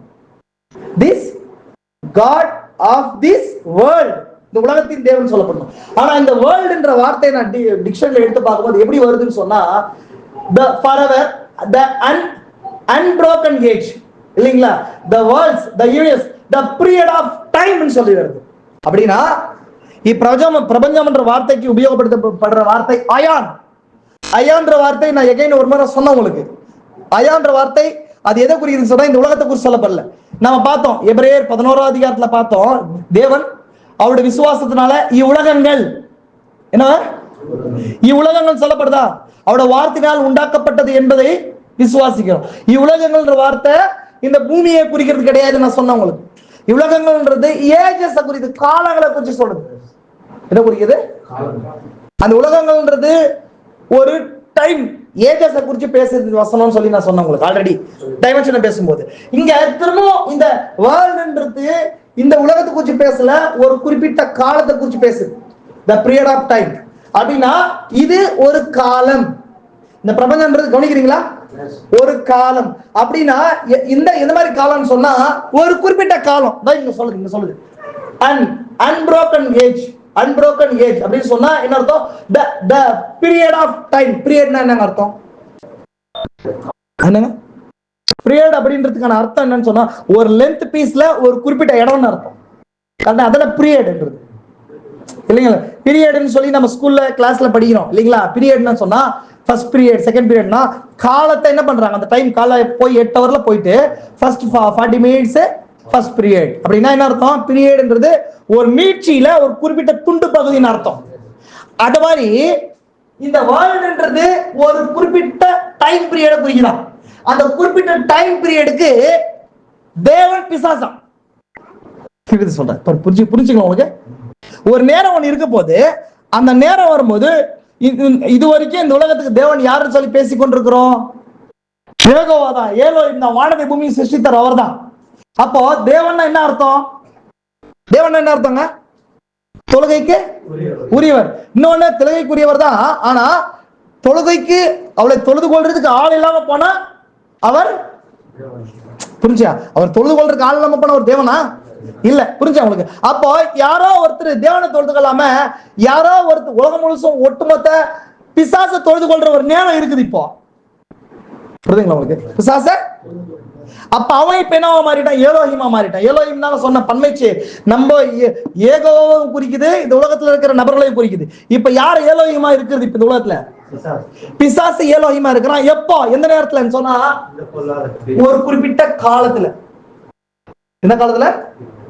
ஒரு குறிப்பிட்ட டைம் பீரியட்ல இந்த வேர்ல்டுன்றது ஒரு குறிப்பிட்ட நேரத்துல இப்பொல்லாத காலத்தின் தேவன், இந்த பிரபஞ்சத்தின் தேவன் கிடையாது. இப்பொல்லாத காலத்துல அவன் தேவன் யார? பிசாசு. அவன் மனக்கண்களை குருடாக்கினான்றார். அப்படின்னா அந்த பொல்லாத காலம் ஒண்ணு இருக்க போது, இந்த கடைசி காலம், ஒரு கடைசி காலத்துல, இந்த கடைசி காலத்துக்கான அடையாளத்துல ஒரு அடையாளம் தான் பிசாச ஜனங்கள் ஆராதிக்கிறது. யாராவது ஆராதிக்கிறது கரெக்டுங்களா? புரிஞ்சுங்களா உங்களுக்கு? இப்ப பொல்லாத காலத்தில் இந்த காலத்து தேவன் என்னங்க? அந்த காலத்துல அவன் ஆராதிக்கப்படணும். அவன் என்ன பண்ணணும்? ஆராதிக்கப்படணும். அப்ப இந்த உலகத்திலே இல்லாத காலகட்டம் வரைக்கும் இன்னைக்கு அவன் அதிகமா பிசாசு என்ன பண்றான்? ஆராதிக்கப்பட்டு கொண்டிருக்கிறான். வர்ஷிப்ல கிடையாது, வெவ்வேறு கிரியைகள் மூலமா அவன் என்ன பண்றான்? ஆராதிக்கப்பட்டு கொண்டிருக்கிறான். அப்ப இது எந்த காலம்னு சொன்னா God of his evil age, பொல்லாத காலத்தின் தேவன். இப்பொல்லாத காலம், இந்த காலத்துக்கு அவன் தேவன். அப்படின்னா ஒரு குறிப்பிட்ட டைம் பீரியட் இன்னைக்கு இருக்குது. இதே கடைசி காலம். அது எந்த காலத்துல இருக்கு சொன்ன? எபேச காலம் கிடையாது. திரும்பி சொல்றேன், எபேசு பழைய ஏற்பாட்டு காலம் கிடையாது, ஏதேனுடைய காலம் கிடையாது, சிமிர்னா காலம் கிடையாது, பெர்கமோ காலம் கிடையாது, பிலதெல்பியா காலம் கிடையாது. லவோதேக்கிய காலத்துல புரியுதுங்களா உங்களுக்கு? எந்த காலத்துல? கிருபை யுகத்தின் முடிவுல ஒரு குறிப்பிட்ட நேரம் இருக்க போது, அந்த நேரத்துக்கு யார் தேவனா இருக்க போறா அப்படின்னு சொன்னா இந்த உலகத்துக்கு ஒட்டுமொத்தமா பிசாசு இருக்க போறான். அப்ப இதுதான் நான் இங்க வாட்சி காட்டின பாருங்க திருக்கசி. இப்பொழுது வாழ்கிற அந்த பொல்லாத காலத்தின் தேவனை பற்றி வார்த்தையிலிருந்து நம்ம படிக்கையில் மிகவும் கவனமாக படியுங்கள். கிருபையின் காலத்தில் தேவன் தமக்கென்று ஒரு மனவாட்டியை, ஒரு ஜனத்தை தமது நாமத்துக்காக தேர்ந்தெடுக்கையில் இக்காலமானது பொல்லாத காலம் என்று அழைக்கப்படுவது விசித்திரமாக தோன்றலாம். இப்ப இதுல இன்னொரு பேரலான விஷயம் இருக்கு. பேரலல் வேர்ல்டுன்னு சொல்லுவாங்க. பேரலல் வேர்ல்டுனா என்ன அர்த்தம்? ஒரே மாதிரி ரெண்டு உலகம், ஒரே நேரத்துல ரெண்டு விஷயங்கள். பேரலல் வேர்ல்டுன்னு சொல்லுவாங்க, பேரலல் யூனிவர்ஸ்னு சொல்லுவாங்க. ஒரே நேரத்துல ரெண்டு விஷயங்கள் நடந்து கொண்டே இருக்கும். ஒரே விஷயம், ஒரே காலம் தான். அதுல ஒரே காலத்துல நான் சொல்றது டைம் டிக் டிக் நோடுல அந்த டைமை குறிச்சு பேச கிடையாது. ஒரு நீர் ஒரு பீரியட்ல ஒரு குறிப்பிட்ட நேரத்தை பிசாசு ஆராதித்து கொண்டிருக்கிறான். அவருடைய வல்லமை பூமியில அதிகமா இருக்குது இல்லைங்களா? அதான் நாங்க ஏதேன்ல ஏன் தேவோட ஏதேனா இருந்துச்சு? அது தேவோட ஆளுகை அதிகமா இருந்துச்சு அந்த இடத்துல. அதனாலதான் தேவோட ஏதேனா இருந்துச்சு. இது ஏன் சாத்தானோட ஏதேனா இருக்குது? ஒரு பீரியட்ல அவனுடைய ஆளுகை. நான் சொன்னேன், ஒட்டுமொத்த மிஷின்ஸும் இந்த ஒட்டுமொத்த மிஷினும் ஒரு கரண்ட் என்ற அந்த வல்லமையினால இயக்கப்பட்டு கொண்டிருக்குது. அப்போ ஏதேன்ல அந்த கரண்ட் யாரா இருந்தார்? தேவனா இருந்தார். இன்னைக்கு அந்த கரண்ட் யாரா இருக்கிறான் அப்படின்னா ஒரு குறிப்பிட்ட நேரத்துக்கு, இந்த இந்த நேரத்துல இல்லைங்களா? ஆனா இதே நேரத்துல இன்னொரு பேரலா இன்னொரு விஷயம் நடக்குது. கிருபையின் படிநிலை அதிகமா இருக்குது. ஏன்னா இந்த காலத்துல ஒரு பரிபூர்ண மனவாட்டி வரணும். பேரலல் புரிஞ்சுக்கோங்க. பேரலல் என்னங்க? ஒரு ஒரு ஒரு ப்ராபபிலிட்டி என்ன சொல்லுது? இந்த காலம் மிகவும் பொல்லாத காலம். ஏன்னா பிசாசு முழுசா தன்னை வெளிப்படுத்தி கொண்டிருக்கிற காலம். நான் கீழே வசனம் காட்ட போறேன் உங்களுக்கு. அப்படின்னா இது பிரபஞ்சத்தின் தேவன் பொல்லாத காலத்துல அவன் தேவனை மாறினா ஒரு குறிப்பிட்ட டைம் பீரியட்ல இந்த இன்னொரு சைட்ல கிருபையின் வல்லமை அதிகமா இருக்கு, கிருபை ஜாஸ்தியா இருக்குது. ஏன்னா இந்த நேரத்துல இருக்கிறதுலே மகத்தான ஒரு மனவாட்டி வெளியே வரா. இது எப்படி புரிஞ்சு கொள்றது அப்படின்னா, நல்லா கொண்டீங்க, தேவன் ஏதேனை உண்டு பண்ணார். ஏதேன்ல குறைவானது ஒண்ணுமே கிடையாது. அந்த ஏதேன் வந்து பிசாசு என்ன பண்றான்னு சொன்னா தனக்கான ஒரு மனவாட்டியை ரெடி பண்ண ஆரம்பிக்கிறாங்க உள்ள வந்து தன்னோட வல்லமையினால். புரிஞ்சா? தனக்கான மனவாட்டிய கரெக்டுங்களாங்க. இங்க இருக்கிறதுல பவர்ஃபுல்லான பர்சன் யாரு? காட். அங்கதான் நித்தியமா அவரோட வல்லமை காணப்படுச்சா இல்லையா? அப்ப காணப்படும் போது என்ன பண்ற? பிசாசு உள்ள பூந்து தன்னோட தந்திரத்தினால இருக்கிறதுல மகத்தான வல்லமையை கொண்டு என்ன பண்றான்? தனக்கான ஒரு மனவாட்டியை செலக்ட் பண்றானா இல்லையா? இதுங்களா உங்களுக்கு கொண்டு வரதுக்கு ட்ரை பண்றான். இத போல தேவன் என்ன பண்றாரு சொன்னா, இன்னைக்கு அவனுடைய கேப்பபிலிட்டி, அவனுடைய பவர், அவனுடைய எல்லா வல்லமையும் வெளிப்படுத்தி கொண்டிருக்கும் போது அவரும் கூட தன்னுடைய வல்லமையினால, தன்னுடைய கிருபையினால உள்ள வந்து இந்த சாத்தானின் ஏதேன்ல, அந்த தேவனுடைய ஏதேன்ல யார் உள்ள வந்தான்? அப்ப தேவன் சொல்றார், அப்படியா சரி, உன்னுடைய ஏதேனை நீ ரெடி பண்ணு. உன்னுடைய ஏதேனுக்குள்ள உள்ள வந்து நான் என்ன பண்றேன்? எனக்குரிய மனவாட்டியை நான் எடுக்க போறேன்ற. அப்போ இந்த பொல்லாத உலகத்துலதான் தேவோட மனவாட்டியும் இருக்கிறான். புரிஞ்சா உங்களுக்கு? அவரோட காலம் ஒண்ணு இருந்துச்சு. அந்த காலத்துல அவனுக்கு ஒரு மனவாட்டியை தெரிந்து கொள்றதுக்கு உள்ள வந்துட்டாங்க. உள்ள புந்து தன்னோட வல்லமையினால எடுத்து வரான். இப்ப டோட்டலா உலகம் அவனோட சாத்தானின் ஏதேனா இருக்குது. 6000 வருஷமாத்துக்கு சொல்ல, அதுல ஒரு வகையில அவன் வெற்றியும் கண்டுட்டான்ற. புரிஞ்சுக்கொள்ள. அப்ப இதான் அவனுடைய பொல்லாத காலத்தின் தேவன், பிரபஞ்சத்தின் தேவன், பொல்லாத காலத்தின் தேவன் இல்லைங்களா?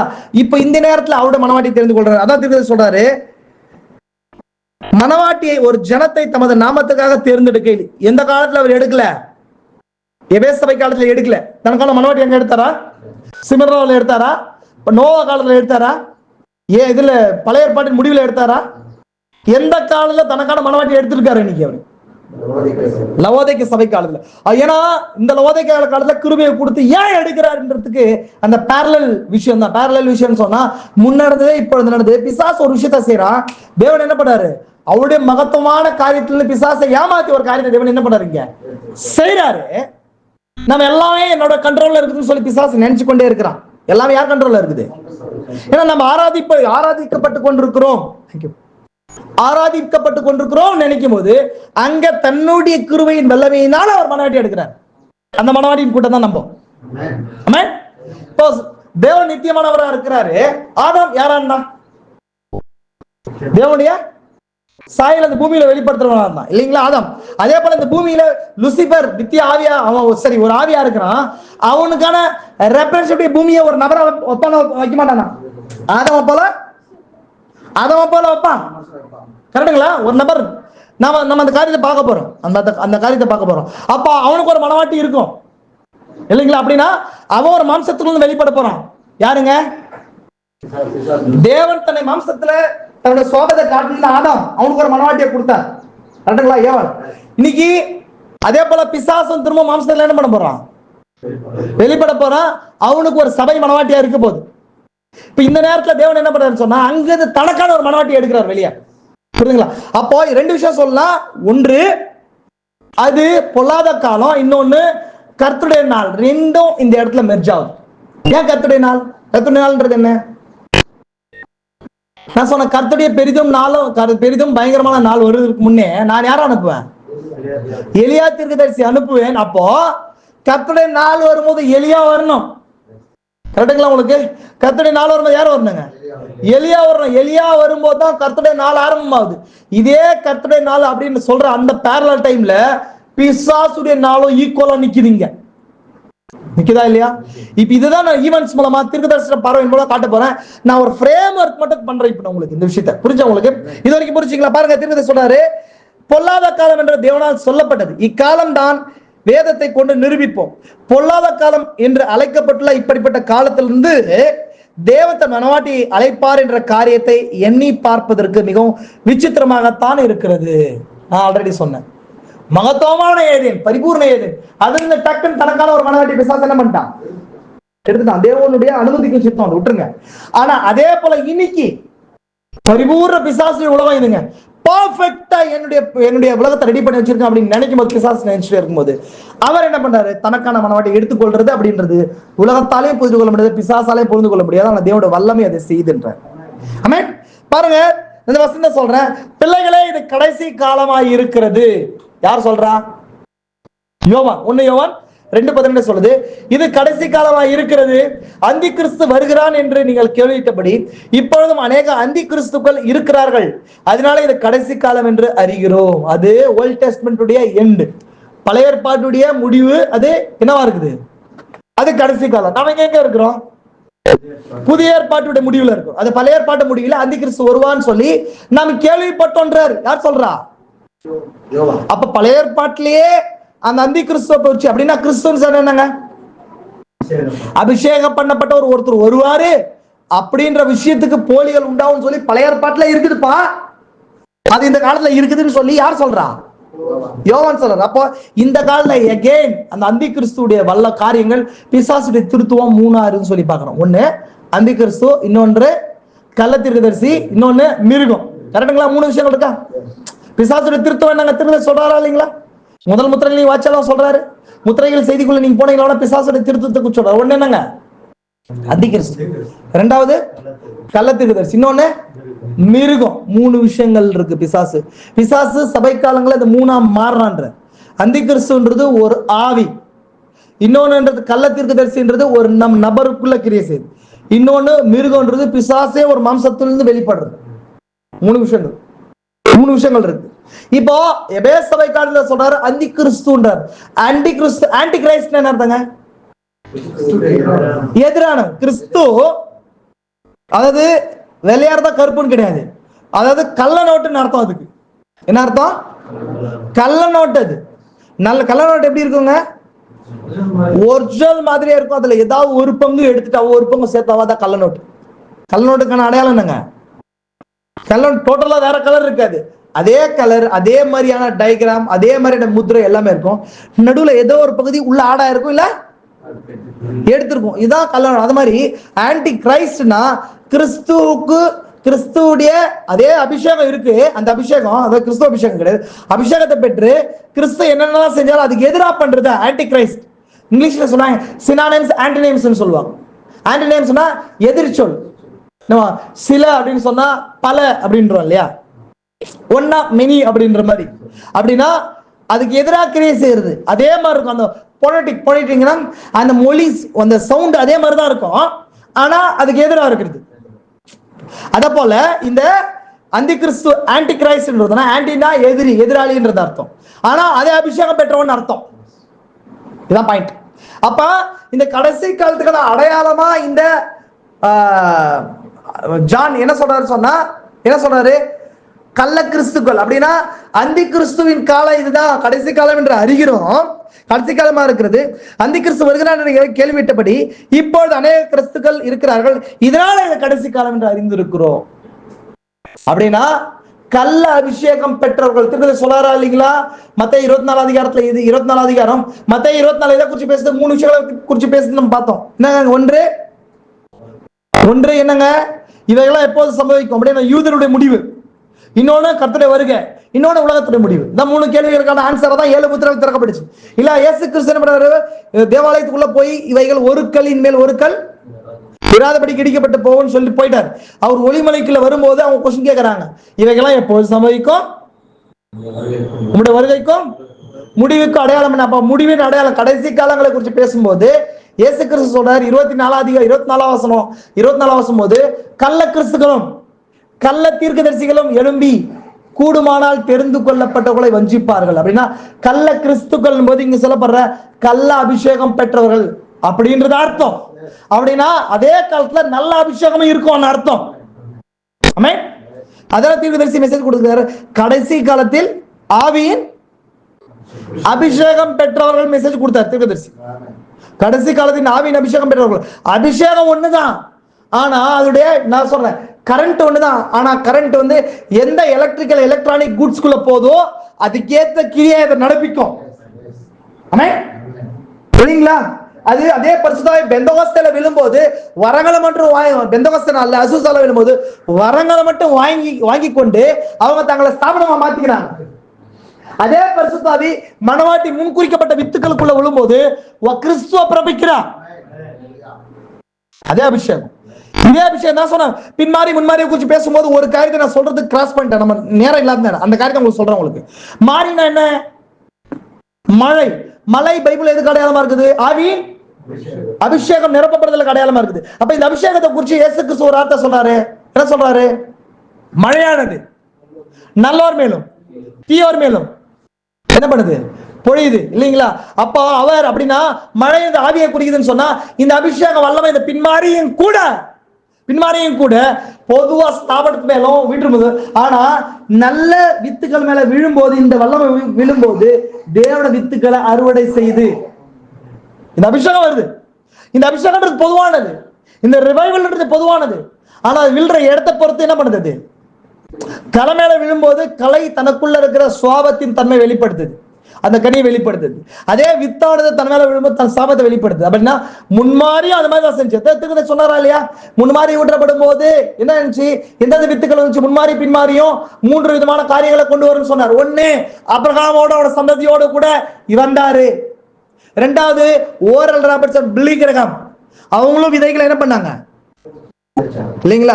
ஓரல் ராபர்ட்ஸ் பெந்தகோஸ்தே வித்த விதைச்சார். அதனால இன்னைக்கு உலகம் முழுசும் பெந்தகோஸ்தே ஜாஸ்தி. பில்லிகிரகாம் ஸ்தாபன வித்துக்களை விதைச்சார். அப்படின்னா அது மேல ஒரு வல்லமை வந்துச்சு. அவங்கள வல்லமையில கிரியை செஞ்சாங்களா இல்லைங்களா? உங்களுக்கு புரியுதா இல்லைங்களா?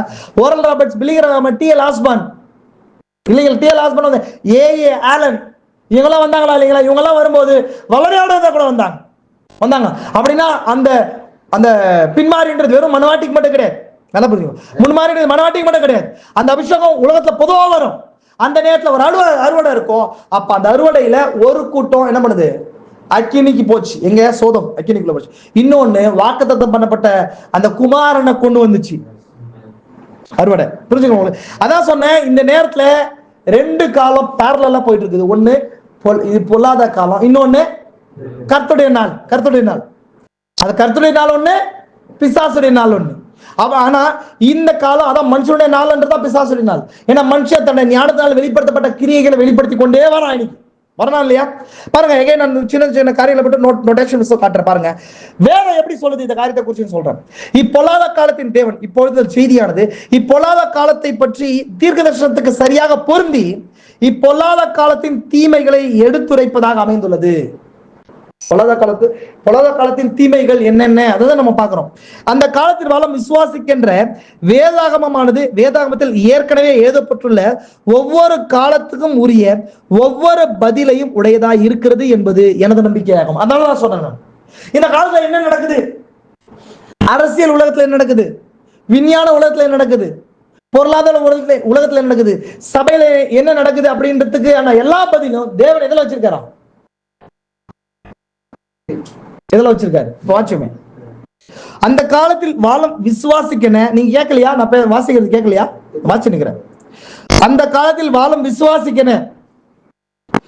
விசுவாசிக்கன வேதாகமமானது வேதத்தில் ஏற்கனவே எழுதப்பட்டுள்ள ஒவ்வொரு காலத்துக்கு உரிய ஒவ்வொரு பதிலையும் உடையதாக இருக்கிறது. அப்படின்னா நீங்க கேட்கிற எல்லா கேள்விக்கும் ஒரு பதில் இருக்கணும். நீங்க விசுவாசியா இருந்தா உங்களுக்கு ஒரு பதில தேவன் எதில் வச்சிருப்பாரு, இந்த காலத்துல வேதத்துல வச்சிருக்கிறார், தேவன் வச்சிருக்கிறார் கண்டிப்பா. நான் அதனால சொன்னேன், இந்த வேதாகம் முழுசும் தீர்க்க தரிசன பாகமா இருக்குன்னு சொன்ன உங்களுக்கு. வேதாகமா தீர்க்க தரிசன புஸ்தகம் தானே, இல்லை தீர்க்க தரிசன புஸ்தகம், என்ன நடக்க போகுது தீர்க்க தரிசன புஸ்தகம். அதனாலதான் சொன்னேன், இந்த கடைசி கால இந்த பொல்லாத கால நிகழ்வுகளை தீர்க்க தரிசன பார்வையில பாக்குறது. ஏன் நடக்குது, எதுக்கு நடக்குது, என் வாழ்க்கையில ஏன் இந்த விஷயங்கள் நடக்குது, தேவன் இந்த காரியத்தை செய்யறதுக்கு மனவாட்டிக்கு பைபிள்ல ஒரு பசில் பார்ட் மாதிரி உள்ள வச்சிருக்கிறார். அதான் சொல்றாரு பாருங்க, அது கீழே இவ்வேதாகமத்தில் நமக்கு அத்தியாவசியமான காரியங்கள் யாவும் எழுதப்பட்டுள்ள என்று விசுவாசிக்கிறேன். நமக்கு என்ன தேவையோ மனவாட்டிக்கு, இன்னைக்கு ரட்சிப்புக்கு மனவாட்டிக்கு என்ன தேவையோ எல்லா காரியத்தையும் பைபிள்ல இன்னைக்கு தேவன் பேரலல் பண்ணி வச்சிருக்கிறார், இணையா வச்சிருக்கிறார், கரெக்டா இருக்குது. அப்போ நமக்கு என்ன வேணும்னு சொன்னா ஒரு ப்ராப்பர்ட்டிக் சைட் வேணும், பார்வை வேணும், அதான் தீர்க்கதரிசி. அப்போ இந்த வேதத்துல எல்லாம் இருக்குது, நம்ம அப்படியே பார்க்க முடியுமா? அப்போ பைபிள் என்கிட்ட இருக்குதுங்க. இனி ஸ்தாபனம் தான் சொல்லுது, எல்லாத்தையும் பைபிள் இருக்குது, ஆனா கண்ணு கிடையாது. ஸ்தாபனத்துக்கு என்ன இருக்குது, பைபிள் இருக்குது, கண்ணு இல்ல. கண்ணு என்னங்க, தீர்க்கதரிசி. தீர்க்கதரிசி இல்லாம எப்படி பைபிளை பாப்ப நீ? உங்களுக்கு கண்ணு இல்லாம நீங்க எவ்வளவு பெரிய பொக்கிஷம் வச்சிருந்தாலும் வேஸ்ட் இல்லையா? அப்ப பைபிள் எல்லாருக்கும் இருக்குது. தேவன் சொல்ற இந்த காலத்துல உங்களுக்கு எல்லாம் பதில் எதுல இருக்கு, பைபிள்ல இருக்குது. ஆனா உங்களுக்கு என்ன வேணும், கண்ணு வேணும். அந்த கண்ணை மட்டும் பிசாசு என்ன பண்ணிட்டான், பைபிளை வச்சுக்கோங்க, எல்லார் வீட்லயும் பைபிள் இருக்குது, ஆனா கண்ணை மட்டும் என்ன பண்ணிட்டான். ஏன்னா எந்த காலம் இது, லவதேக்கியா காலம். லவதேக்கியாக்கு என்ன இல்ல, நீ குருடு, கண் இல்ல, கண்ணை எடுத்துறான், தீர்க்கதரிசியை தள்ளிடுறான். நிறைய பேர் தீர்க்கதரிசியை தள்ளிட்டு நானே பைபிளை படிச்சுக்கிறேன், நானே என்ன பண்றேன், படிக்க முடியாது. சுய வியாக்கியானம் கொடுக்கிறது, சுய யோசனைகள் கொடுக்கிறது. பைபிள் தீர்க்கதரிசி சொல்லிட்டாரு, அவங்க என்ன சொல்றாங்க, தீர்க்கதரிசி சொல்லிட்டாரு எல்லாம் பைபிள்ல இருக்குது. கரெக்ட் பா, உனக்கு கண்ணு வேணுமே. கண் என்ன, நீ தீர்க்கதரிசியை விட்டு எப்படி பைபிளை தேடுவியா? அப்ப தீர்க்கதரிசன பார்வையில், அதனால வசந்தே சொன்னேன், இந்த பொல்லாத காலத்தை குறிச்சு உங்களுக்கு ஒரு பதில் வேணும்.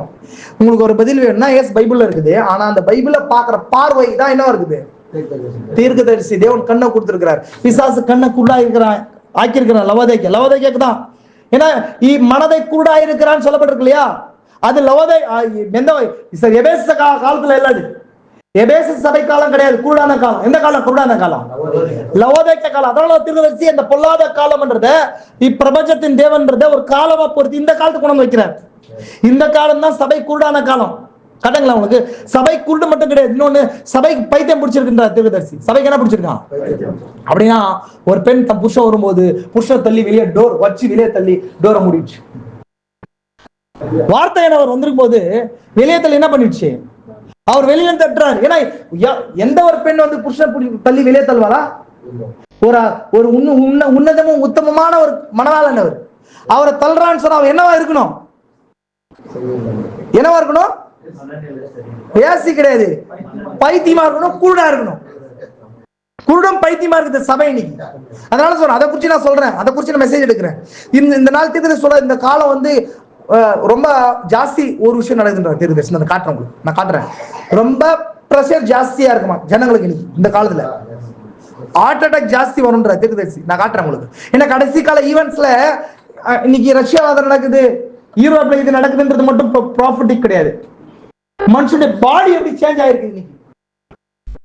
தீர்க்கதரிசி என்ன சொல்றாரு, நம்மள என்ன சொல்றாரு, என்ன சொன்னா ரொம்ப மெலிஸ் ஆயிட்டமா இன்னைக்கு. நம்ம கோழிகளை போல, கோழி குஞ்சுகளை போல என்ன ஆயிட்டமா, ரொம்ப மெலிஸ் ஆயிட்டோம்.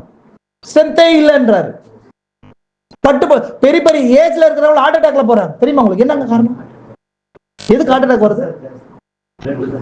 எதுக்குங்க? அதனால 8 மெசேஜ் கொடுத்திருக்கிறார். 8 மெசேஜ். என்ன மெசேஜ்? அழுத்தத்தை வெளியேற்றுதல். உங்களுக்குள்ள ஒரு பிரஷர் பம்ப் கிரியேட் செஞ்சுட்டே இருக்குது. அதை நீங்க ஏதோ ஒரு இடத்துல கொட்டாம இருந்தீங்கன்னு சொன்னா வெடிச்சிருவீங்க. அதனாலதான் நம்ம வெடிக்கிறோம் இன்னைக்கு. அதனால என்ன வருது? ஹார்ட் அட்டாக் வருது. அதனாலதான் மனுஷனுக்கு வந்து நிறைய குழப்பங்கள் ஜாஸ்தியா வருது. ஏன் அப்படின்றதுக்கு ஒரு ரீசன், இன்னொரு காரியத்தை சொல்றேன். நம்ம எங்க வந்திருக்கோம்? ஏஜ் ஆஃப் இன்ஃபர்மேஷன்ல வாழ்ந்து கொண்டிருக்கிறோம். எதுல வாழ்ந்து கொண்டிருக்கிறோம்? தகவல். எதை நம்புறது எதை விடுறது தெரியவே இல்லை. ஒரு பொருளுக்கு 10 ஆப்ஷன் இருக்கு. ஒரு தேவைக்கு 10 ஆப்ஷன் இருக்கு. இருக்கா இல்லையா? ஒரு போன் தான் வேணும் எனக்கு. 20 வருஷம் முன்னாடி ஒரே ஒரு போன் இருக்கும். பிபிஎல் இருக்கும், இல்ல மோட்டரோலா இருக்கும் இல்லையா? இன்னைக்கு எத்தனை போன் இருக்கு? என் தலைமுடி எவ்வளவு இருக்குது அவ்வளவு போன் இருக்கு. அப்படின்னு ஆப்ஷனை தேடுறதுக்கு மனுஷன் என்ன பண்றான்? குழப்பம் அடைகிறான். உள்ள குழப்பம் அடைகிறான். புரிஞ்சுங்களா உங்களுக்கு? 10 100 காலேஜ் இருக்கு. எந்த இடத்துல படிக்கலாம், என் பிள்ளை எங்க படிக்க வைக்கலாம், எந்த மாதிரி ட்ரெஸ் வாங்கலாம், பிசாசு அவ்வளவு ஆப்ஷனை கொடுத்து கெடுக்கிறான். உண்மையானது தேடாம. அப்ப என்ன பண்றோம்? நம்ம பிரஷர் ஜாஸ்தி. அப்ப என்ன பண்றோம் சொன்னா, நமக்கு என்ன வருதுன்னு சொன்னா, இன்னொரு பிரஸ்டேஜ் வருது. பிரஸ்டேஜ் என்னங்க? குக்கர் கிடையாது, கௌரவம். நான் அவனோட என்ன பண்ணணும்? நல்லா இருக்கணும். எனக்கு என்ன வேணும் அப்படின்றத குறிச்சு யோசிக்கிறதே கிடையாது. என் சபை நல்லா இருக்கணும், நல்லா பெருசா, என் சபை பெருசா இருக்கும், பிரம்மாண்டமா, என் சபை ஃபுல்பிட் பெருசா இருக்கணும், மைக் பெருசா இருக்கணும், ஸ்பீக்கர். இது என் சபையில வர்ற ஜனங்கள்லாம் வந்து மேல்தட்டு ஜனங்களா இருக்கணும், ஹை கிளாஸ் பீப்புளா வரணும். ஒரு சில சபைகள்ல ஹை கிளாஸ் பாடல்களை பாடுறது. உங்களுக்கு இதெல்லாம் ஒரு மைண்ட் செட், பிசாசுடைய மைண்ட் செட். அது இதெல்லாத்தையும் எக்ஸ்பிளைன் பண்ண போறேன் இந்த ஈவென்ட்ல. நான் நடுவில் எடுக்க போறதுல, நடுவில் ஒரு காரியத்தை குறிச்சு, அதே குடும்பங்கள்ல ஏற்படுற கடைசி காலத்துல நடக்க போற விஷயங்கள் எல்லாத்துலயும் பிசாசு பூந்துட்டாங்க. உள்ள எதுல பூந்துட்டாங்க? பிசாசு எல்லாத்துலயும் பூந்துட்டாங்க. எல்லாம் கிளியரா. ஏன்னா அதனாலதான் இது பொல்லாத காலம். இப்பிரபஞ்சத்தின் தேவன்றது தான். எல்லாமே கிளியரா அவனுடைய ஏதேனா என்ன வகையில மாத்தணுமா மாத்திட்டார். அதே நேரத்துல தேவனும் தமக்குரியவர்களுக்கு உள்ள பூந்து அவங்கள மட்டும் எடுக்கிறாங்க. ஆமென். பாருங்க, அதனாலதான் சொன்னேன், தேவ வார்த்தைக்கு பூமி உள்ள எந்த ஒரு மனிதனும் தன் சொந்த வியாக்கியானத்தை கொடுக்க உரிமை இருக்கிறது என்று நான் நம்பவில்லை. பைபிளுக்கு சுய வியாக்கியானம் கொடுக்க முடியாது இல்லைங்களா? கண்ணே இல்லாம எப்படி பைபிளை படிப்பேன்? கண்ணே இல்ல. ஸ்தாபனத்துக்கு நான் சொல்லுவேன், தெளிவா சொல்லுவேன், உங்களுக்கு என்ன இல்ல? இந்த தீர்க்கதரிசியை ஏற்றுக்கொள்ளாத ஒரு நபருக்கு கண்ணே இல்லைன்னு சொல்லுவேன். அதனாலதான் இந்த ஒரு காரியத்தை குறிச்சு தீர்க்கதரிசன பார்வைக்கு போங்க. லைஃப்ல ஒரு சின்ன டிசிஷன் எடுக்கணுமா, தீர்க்கதரிசி என்ன சொன்னான்றத பாருங்க. நீங்க வாலிப பிள்ளைகளை நீங்க மேரேஜ் பண்ணுமா, ப்ராஃபட்டிக் வியூக்கு போங்க. குடும்பத்தை பொருளாதாரத்துல எப்படி அமைக்கிறதா, ப்ராஃபட்டிக் வியூக்கு போங்க. தீர்க்கதரிசி எப்படி வச்சிருக்கிறார்? தீர்க்கதரிசி சொன்ன லைன் போனா நான் கடன் போயிடுங்க. உண்மை நான் சொல்றேன். தீர்க்கதரிசி சொன்ன லைனுக்கு, தீர்க்கதரிசி சொன்ன ஆர்டருக்கு போங்க. புரியுதுங்களா உங்களுக்கு? தீர்க்கதரிசி சொன்ன ஆர்டருக்கு போங்க. அந்த பார்வையை விட்டு நம்ம என்ன பண்றோம்? நம்முடைய டிசிஷன்ஸ் ஒரு சில விஷயம் எடுக்கிறோம். ஒரு சில டிசிஷன் மட்டும்தான் எடுத்துக்கொள்ளப்படுதல். சத்தியம், ஜெபம் பண்ணணும், பரலோகம் போகணும், இதுக்கு மட்டும் தான் எங்க போறோம்? உள்ள வரோம். ஏன் இன்னும் நம்ம மாற்றப்படல? எல்லாமே இந்த உலகம் முழுசு பொல்லாத உலகமா மாறுறதுனால நமக்கு வேதத்துல நமக்கான பதில் இருக்கு. அப்ப அதை பார்க்கறதுக்கு தீர்க்கதரிசி பார்வை வேணும். நான் எப்படி ட்ரெஸ் பண்றது, என் வீடு எப்படி இருக்கணும். நான் யோசிச்சேன். நான் போன வாரம் ஒரு சில காரியங்கள் ரொம்ப சோகமா போய் ஒரு சில சவர்கிட்ட பேசிட்டு இருந்தேன். நான் பேசிட்டே இருக்கும்போது எனக்கு ஒரு ஆன்சர் ஒரு இடத்துல இருந்து வந்துச்சு, தீர்க்கதரிசி பார்வையில இருந்து. என்ன விஷயம் சொன்னா, ஆண்டவரே நமக்கு வந்து என்ன இல்லை, ஒரு வீடு கூட கிடையாது, எந்த சேவிங் கிடையாது, எனக்கு எந்த சேவிங்ஸும் கிடையாது, எந்த ஒரு வீடு கிடையாது. நான் இருக்கிறேன், என்ன என் லைஃப் எதிர்காலம் என்னவா இருக்குது? நானும் மனுஷனா சிந்திக்கிற விஷயங்களை யோசிக்கிறேன். என் சுத்தி இருக்கிறவங்களாம் பெரிய பெரிய வீடு, காரு, பங்களா இருக்குது. என் மினிஸ்ட்ரி ஒண்ணுமே இல்லை, ஒண்ணுமே கிடையாது. என் மினிஸ்ட்ரி, என் கூட வர்ற ஜனங்களும் ரொம்ப ஏழ்மையான ஜனங்களா, வெறும் வார்த்தையை நம்பி மட்டும் வராங்களே. ஒரு பெரிய ஒரு பிரமாண்டமான காரியம் இல்லையா ஆண்டவரே? என்ன பண்றேன்? என் லைஃப் என்ன ஆகும், எப்படி போகும், இப்படியே நான் போயிட்டேனா அப்படின்னு யோசிச்சு ரொம்ப ஃபீல் பட்டு ஒரு சில சவர்கிட்ட பேசிட்டே இருந்தேன். நான் என்ன ஆகும்னு சொல்லிட்டு ஒரு சில எனக்கு ரொம்ப கலங்குற நேரம் உண்டாயிடுச்சு. ரொம்ப கலங்கிட்டு கிடந்த ஒரு மாசமாவே அந்த தாட் வந்துட்டே இருக்கு. அப்படி வந்துட்டே இருக்கும்போது நான் பேசி சொல்லிட்டு இருக்கிறேன், இந்த மாதிரி இருக்கு, நான் ஒண்ணுமே கிடையாது, கணக்கே கிடையாது. இன்னைக்கு எல்லாமே என் சுத்தி இருக்கிறவங்க எல்லாம் வீடு வாங்க, அது வாங்க, இது வாங்கன்னு சொல்லி சேவிங்ஸை போயிட்டு இருக்கிறாங்க. நான் எனக்குரிய வந்து 15-16 வருஷத்துக்கு மேல வந்து என்ன பண்ணிட்டேன், ஒர்க் பண்ணிட்டேன். 17 இயர்ஸ்க்கு மேல ஒர்க் பண்ணிட்டேன். ஆனா எனக்கு இன்னும் என்ன இல்லைங்க, ஒரு நிலையான இது கிடையாது அப்படின்னு சொல்லி திங்க் பண்ணிட்டே இருக்கிறேன். ரொம்ப யோசிச்சு ரொம்ப ஃபீல் பட்டு யோசிச்சுட்டே இருக்கிறேன். நான் மினிஸ்ட்ரியும் வந்து ரொம்ப ஏழ்மையான ஜனம், சின்ன ஒரு கூட்டம் அப்படி போயிட்டு இருக்கிறோம். நாங்கள் வார்த்தையை மட்டும் நம்பி போயிட்டு இருக்கிறோமே அப்படின்னு சொல்லி போயிட்டே இருக்கும்போது ரொம்ப யோசிச்சு இருக்கும்போது தேவன் வந்து ஒரு சைடுல ஒரு வார்த்தையை கொடுக்குறாரு. அபிரகாம் பரதேசியை சஞ்சரித்தா. அபிரகாம் என்ன செஞ்சுச்சான்? அபிரகாம் பரதேசியை சந்தரிச்சான். ஏன்னு சொன்னா அவன் எதிர்நோக்கிறது இதை கிடையாது, வேற ஒரு இடத்த நித்திய வீட்டை எதிர்நோக்கி இருந்தான். அபிரகாமுடைய சந்ததியா நீயும் இருக்கிறேன்னு சொல்றியே, நீ ஏன் அதை குறிச்சு கவலைப்படுற அப்படின்ற பரிசுத்தாவை என்ன தேடுற.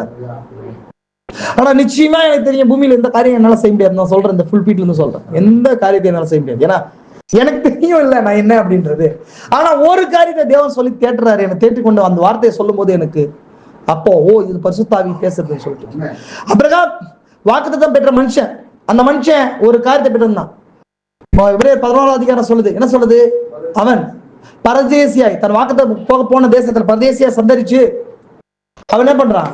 இந்த தேசத்தை அல்ல, அந்த பரம தேசத்தையே நாடி இருந்தானது. இப்ப தேவன் நான் யோசிச்சு, ஆண்டவரே இதனாலதான் என்ன வச்சிருக்கீங்க, நான் எந்த பரம தேசம் என்னோட நியூ பாடியா இருக்குது, எனக்கு அந்த பரம தேசம் நியூ பாடியா இருக்குது. இந்த உலகத்துல பாத்தீங்கன்னு சொல்ல என் கூட வந்தவங்க எல்லாம் நிச்சயமா சொல்றான், அவ்வளோ ரிச் ஆயிட்டாங்க. என் கூட வந்தவங்க அவ்வளோ ரிச் ஆயிட்டாங்க, ரொம்ப ரிச். ஒருத்தரும் வந்து குரோஸ் கணக்குல வீடுகள் வாங்கியிருக்கிறாங்க, இடங்கள் வாங்கியிருக்கிறாங்க, சேவிங்ஸ் அந்த அளவுக்கு இருக்குது. அப்ப அப்படிலாம் நான் யோசிச்சு பார்த்துட்டு இருக்கும்போது நான் யோசிச்சு, ஆண்டவரே என்ன சுத்தி இந்த கூட்டத்தையும் எளிமையா வச்சிருக்கிறீங்க, கூட்டமும் எளிமையா இருக்குது, என்னையே வச்சு அப்படிதான் வச்சிருக்கிறீங்க. ஆனா வெளில பாக்குறதுக்கு மட்டும் எப்படி இருக்கிறோம் நாங்க? உபதேசத்துல வார்த்தையில தேவன் பலமுள்ளதா வச்சிருக்காரு அப்படின்னு சொல்லி மனுஷங்களா நம்ம அப்படி நினைக்கும் போது தேவன் வார்த்தையை குறிச்சு நீங்க அபிரகாமுடைய சந்ததின்னு சொல்றாரு. தேவன் அந்த வார்த்தையை சொன்னார், நீங்க எப்படி இருக்க, நீ அபிரகாமுடைய சந்ததி, அபிரகாமுடைய சந்ததி, உன்னை அப்படித்தான் நான் பூமியில வச்சிருக்கேன். உனக்கான தேசம் வேற, உன்னுடைய சிந்தனை இங்க வரக்கூடாது, உன்னுடைய சிந்தனை இங்க வரக்கூடாது, உன்னுடைய சிந்தனை வேற எங்கேயோ வச்சிருக்கிறேன். அப்ப எனக்கான பதில் எங்க இருந்துச்சு? பைபிள். அப்படின்னா தீர்க்கதரிசியோட பார்வையில, தீர்க்கதரிசியோட பார்வையில நானும் என்னவா இருக்கிறேன்? அபிரகாமுடைய சந்ததியா இருக்கிறேன். எந்த சந்ததி? அபிரகாமுடைய சந்ததியா நான் இருக்கிறேன். எச்சேயம் திரும்ப இங்க வந்திருக்கிறேன், மாம்சத்துல தேவன் இங்க வந்திருக்கிறார், என்ன சந்திச்சிருக்கிறாரு இங்க இல்லைங்களா? அப்ப நான் எதுக்காக வெயிட் பண்ணும் அப்படின்னு, எனக்கு நியூ பாடிக்காக நான் வெயிட் பண்றது அதுதான். அப்போ தேவன் தேடுற. அப்ப ஒரு நாளும் நம்ம ஏதாவது ஒரு கேள்விக்கான பதில உலகத்துல தேடுறோம். நம்ம நிறைய யோசனை, இந்த அது பண்ணலாமா, இது பண்ணலாம், சில நேரம் வந்துருது, அது பண்ணலாமா, இது பண்ணலாமா, என்னடா அது நம்ம இதே நம்ம என்ன எதுவுமே சக்சஸ் ஆக மாட்டோமே அப்படின்னு சொல்லி யோசனைகள் வரும்போது ஃபெடப் ஆகுறோம். சுத்தி இருக்க பிசாசு என்ன பண்றாங்க, நீ ஏதாவது பண்ணு, நீ அதை பண்ணு, இதை பண்ணு சொல்லி ஏதாவது என்ன பண்றோம் நம்மள. ஆமா, ஏன்னா பூமியில வாழ்றதுக்கு பொருளாதார தேவை நமக்கு வேணும். நம்ம நம்பி இருக்கிற பிள்ளைகளுக்கும் மனைவிக்கும் பொருளாதார தேவை வேணும், கரெக்டு தான், அதெல்லாம் கரெக்டு தான். ஆனாலும் அத மேல ஒரு விசுவாசம் நமக்கு தேவை. நம்ம ஆத்மா தேவனுடைய வித்தா இருக்குது, நம்மளை போஷிக்கிறதுக்கு தேவன் தெரியும். எலியாவுடைய தேவனை ஆராதிக்கிறோம், நம்ம சாதாரண தேவனை என்ன பண்ணல. எலியாவுடைய தேவன் காகத்தை கொண்டு போஷிச்சார். எப்பொழுதுமே நீங்க பாத்தீங்கன்னா சொன்னா காகம் சாப்பாடை எடுக்கும், ஆனா அந்த காகம் சாப்பாடை குடிச்சு எப்படிங்க? காக்காவுடைய தன்மை என்னங்க? எடுத்து உங்ககிட்ட பிச்சுன்னு போவோம். அப்ப தேவன் எலியாவுடைய தேவன் காக்காயுடைய சாபத்தை என்ன பண்ணிருக்காரு? மாத்திட்டார். அப்போ ஏன்னா எந்த காலம் இந்த காலம் சொன்னா அந்த காலத்துல வாழ்ந்து கொண்டிருக்கிறோம். பாருங்க, அது கீழே பாருங்க. நான் அடுத்த பாயிண்ட் வாசிக்கிற பாருங்க. நான் நடுவில் நிறைய விஷயம் பேசிட்டேன், நான் கொஞ்சம் ஒரு சில வாசிக்கிற பாருங்க. அவரே அவருடைய வார்த்தைக்கு வியாக்கியானையா இருக்கிறார். அவர் தம்மை செய்வேன் என்று எடுத்துரைக்கிறார். அவர் அதை செய்கிறார், அவர் தான் செய்யறார். அப்போ இந்த கடைசி காலத்துக்கு தேவையான எல்லா ஆன்சரும் எங்க இருக்குது? வேதத்துல இருக்குது. அதை பாக்குறதுக்கு என்ன வேணும்? தீர்க்கதரிசன பார்வை வேணும், அதை கண் வேணும். நான் தான் உங்களுக்கு அஸ்திபாரம் போட்டேன். நான் 2-3 விஷயத்த சொன்னேன். ஒண்ணு, இப்பொல்லாத காலத்தின் தேவன். இது பொல்லாத காலத்தின், இது பிரபஞ்சத்தின் தேவன். பிரபஞ்சத்தின் தேவன் கிடையாது, இது பொல்லாத காலத்தின் தேவன். அது யாரு? பிசாசா இருக்கிறான். ஒண்ணு. ரெண்டாவது, தீர்க்கதரிசன பார்வைன்றது என்ன? வேதத்துல எல்லாத்துக்கும் ஆன்சர் தேவன் வச்சிருக்காரு, ஆனா அதை பாக்குறதுக்கு என்ன வேணும்? தீர்க்கதரிசன பார்வையில தீர்க்கதரிசிக்குள்ள இருந்து பாக்குறது. அப்பதான் நமக்கு என்ன எல்லா ஆன்சரும் இருக்குதுன்றது குறிச்சு ஒரு வகையில இது என்ன இருக்குது? இது பிரபஞ்சத்தின் தேவனுடைய காலமா இருக்குது. இன்னொன்னு கர்த்தருடைய நாளா இருக்குது.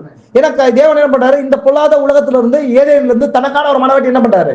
எடுக்கிறாரு, பரிபூர்ண மனவாட்டிக்காக வராரு. அதனாலதான் இது கிருபை, இது டபுள் போர்ஷன் கிரேஸ் இங்க இருக்குது இல்லைங்களா? சரி, ஓகே. அடுத்த பாயிண்ட், அடுத்த ஒரு சில பாயிண்ட்ஸ் மட்டும் நான் வாசிச்சு முடிக்கிறேன் பாருங்க. அடுத்தது, இப்ப நான் இன்னைக்கு வாட்ச வேத பாகத்துக்கு பாருங்க. அன்றையும் சகோதரரே, நம்முடைய கர்த்தராகிய இயேசு கிறிஸ்துவின் வருகையும் நாம் அவரிடத்தில் சேர்க்கப்படுவதையும் குறித்து நான் உங்களுக்கு வேண்டிக் கொள்கிறது என்னவென்றால், ஒரு ஆவியினாலாவது வார்த்தையினாலாவது எங்க இடத்துல வந்ததாய் தோன்றுகிற ஒரு 24வது கிறிஸ்துவின் நாள் சமீபமாய் இருக்கிறதாக சொல்லப்பட்டால் உடனே சஞ்சலப்படாமலும் கலங்காமலும் இருங்க. அதாவது இங்கதான் பவுல் என்ற கர்த்தருடைய நாளை குறிச்சு, வருகையை குறிச்சு, நேரத்தை குறிச்சு பேசுறார். 1 தெசலோனிக்கேயர் 4ஆம் அதிகாரத்துல என்ன குறிச்சு பேசுறாருன்னு சொன்னா, கர்த்தத்தாமே ஆரவாரத்தோடும் பிரதான தூதனுடைய சத்தத்தோடும் தேவ எக்காலத்தோடும் வானத்தில் இறங்கி வருவார். கர்த்தருக்குள் மரித்தவர்கள் முதலாவது எழுதியிருப்பார்கள், பின்பு உயிரோடு இருக்கிற நாமும் அவருக்கு எதிர்கொண்டு போக மேலும் இவ்விதமா என்ன பண்றோம், எப்பொழுதும் அவரோடு கூட இருப்போம். வித வார்த்தைகளால் தேற்றுங்கள், ஒருவருக்கு ஒரு தேற்றுகள் சொல்ற. இது 1 தெசலோனிக்கேயர் 4ஆம் அதிகாரம். இந்த அதிகாரத்தை, இந்த வசனம் பவுல் தெசலோனிக்கேயர்ல சபைக்கு எழுதுறார். ஏன் எழுதுறாருன்னு சொன்னா, அங்க கீழே வசனம் சொல்றது, மரித்தவர்களை குறிச்சு நம்பிக்கையற்ற சிலரை போல நீங்க துக்கிக்க எனக்கு மனதில்லை. பரிசுத்தவான்கள் மரிக்க மாட்டாங்க, கிறிஸ்துவுக்குள்ள நித்திரைக்குள்ள போவாங்க. உலகத்துல மரிக்கிறவனுக்கும் கிறிஸ்துவுக்குள்ள மரிக்கிறவனுக்கும் டிஃபரெண்ட் இருக்கு. கிறிஸ்துவுக்குள்ள மரணம்ன்றது இல்லைன்ற அர்த்தம் அத நித்திரையா இருக்குதுன்னு சொல்றாரு. அப்போ சபையை தேற்றுறதுக்கு பரிசுத்தவான்களுடைய நித்திரையை குறிச்சும் உயிர் தழுதலை குறிச்சும் பேசுறதுக்காக பவுல் அந்த காரியத்தை பேசுறாரு. போனீங்கன்னா 1 தெசலோனிக்கேயர் 4 வருகையுடைய 3 நிலைகளை சொல்லுது இல்லைங்களா? என்ன சொல்லுது? தீர்க்கதரிசி ஆகாயத்தில் எடுத்துக்கொள்ளப்படுது செய்தியில 3 பாயிண்ட் அப்படி பிரிக்கிறார் இல்லைங்களா? ஆரவாரம், பிரதான சத்தம், தேவ எக்கால், அந்த 3 விஷயம். ஷவுட் இல்லைங்களா, ட்ரம்பட், வாய்ஸ் இல்லைங்களா, ஷவுட், வாய்ஸ், ட்ரம்பட் 3 விஷயங்களை பிரிக்கிறார். இந்த நிருபம் எங்க போகுதுன்னு சொன்னா, தெசலோனிக்கேயர் போகும்போது அங்க வருகை வந்துச்சுன்னு சொல்லி முடிவு போயிட்டாங்க. வருகை வந்துச்சுன்னு சொல்லி எபேசு சபை காலத்திலே முடிவு போயிட்டாங்க. அப்படின்னு ஆயோட அரசாட்சிக்கார் இங்க இல்ல, அங்கே இருக்கிறாங்க. பவுல் காலத்துல தப்பா புரிஞ்சுக்கிற ஆவி அங்கே இருக்குது. இப்ப பவுல் அந்த 1 தெசலோனிக்கேயர் அந்த வருகையை குறிச்சும் எடுத்துக்கொள்ளப்படுதலை குறிச்சும் பேசுறதுக்கு நோக்கம் என்னன்னு சொன்னா, இவங்க மரிச்சவங்களை குறிச்சு நித்திரை அடைஞ்ச பரிசுத்தவான்கள் சபையில நித்திரை அடைகிறாங்க இல்ல, அவங்களை குறிச்சு உலகத்தார் மாதிரி துக்கம் கொண்டாடுறாங்க. அந்தந்த காலத்துல உலகத்தை துக்கம் கொண்டாடுதல் இருந்துச்சு தெரியுமா? பழைய ஏற்பாட்டுல துக்கம் கொண்டாடுதல் இருந்துச்சா இல்லைங்க? புதிய ஏற்பாட்டுல இருக்காது இல்ல. காரணம் என்னன்னா, பவுல் அந்த துக்கம் கொண்டாடுதல்ன்றது பழைய ஏற்பாட்டோட இருந்துச்சு இல்ல, உலகத்துல இருந்துச்சு, ஸ்தாபனங்கள்லயும் உலகத்துல இருந்துச்சு. நீங்க பாக்குறோம், யோசேப்புக்காக துக்கம் கொண்டாடுறாங்க, யாக்கோபுக்காக துக்கம் கொண்டாடுறாங்க. துக்கம் கொண்டாடுதல் இருந்துச்சு, உலக வழக்காது. அவங்க போயிட்டாங்கன்னு சொல்லலாம். நியூ டெஸ்ட்மென்ட் வரும்போது கிறிஸ்துவுக்குள்ள எல்லாம் உயிர்ப்பிக்கப்படுறாங்க, ரெசரக்ஷன், உயிர்த்தெழுதல் இருக்குது. அப்ப பவுல் என்ன சொல்றாரு, துக்கம் கொண்டாட வேண்டிய அவசியம் இல்ல, நமக்கு உயிர்த்தெழுதல் ரகசியம் வெளிப்படுத்தப்பட்டிருக்குது. ஒரு நாள் நம்மளால உயிர் தெழுவோம். நமக்குள்ள சகோதர சகோதரிகள் மறிக்க மாட்டாங்க, வேற ஒரு உலகத்துல என்ன இருக்கிறாங்க, வேற உலகத்துக்கு அப்படியே டிரான்ஸ்பர் ஆயிருக்கிறாங்கன்ற அந்த ரகசியத்தை அங்க பவுல் சொல்லும் போது, அவங்க எப்ப வருவாங்கன்னு போது ஒரு நாள் எடுத்துக்கொள்ளப்படுறது நடக்கும், வருகை இருக்கும்ன்றத பேசுறேன். இப்ப இதான் சபை, தெசலோனிக்கே சபை என்ன பண்ணு தப்பா புரிஞ்சுங்க, அந்த காலத்துல வந்துச்சுன்ற மாதிரி புரிஞ்சுக்கிறாங்க. இப்ப இதை எக்ஸ்பிளைன் பண்றதுன்னா 2 தெசலோனிக்கேயர் புத்தகம் தானே, அந்த வருகையை குறித்து பேசின அந்த பாகமும் தெசலோனிக்கேயர் புத்தகம் தான். இது 2 தெசலோனிக்கேயர். இந்த தெசலோனிக்கேயர் புத்தகத்துல பவுல் என்ன எழுதுறாரு, அன்றையும் சகோதரரே நம்முடைய கர்த்தராகிய இயேசு கிறிஸ்து வருகையும் எதுங்க, நாம் அவரிடத்தில் சேர்க்கப்படுவதையும் குறித்து. அப்படின்னா இந்த வருகையை 2ஆ பிரிச்சு சொல்றாரு, கவனிச்சுக்கோங்க நல்லா. எடுத்துக்கொள்ளப்படுதல் அப்படின்னா இந்த ரகசிய வருகை என்ற விஷயத்த வெவ்வேறு பாகங்களா பிரிக்கலாம், கரெக்டுங்களா? ரகசிய வருகை என்ன அர்த்தங்க, ஸ்தாபனமா புரிஞ்சுக்கிறது எப்படி சொல்றாங்க, அவர் திருடனை போல என்னங்க மனவாடியை தூக்கிட்டு போயிடுறாரு இல்லைங்களா? அப்போ அதே 20 புத்தி இல்லாத கணிகைகள் அதை எக்ஸ்பிளைன் பண்ணப்படுது இல்லைங்களா? இதோ மணவாளன் வருகிறாரு, நடுராத்திரியில சத்தம் வந்துச்சுன்னு சொல்லிட்டு. அப்போ இது எப்படி சொல்லலாம், ரகசிய வருகைன்னு சொல்லலாம் இல்லைங்களா?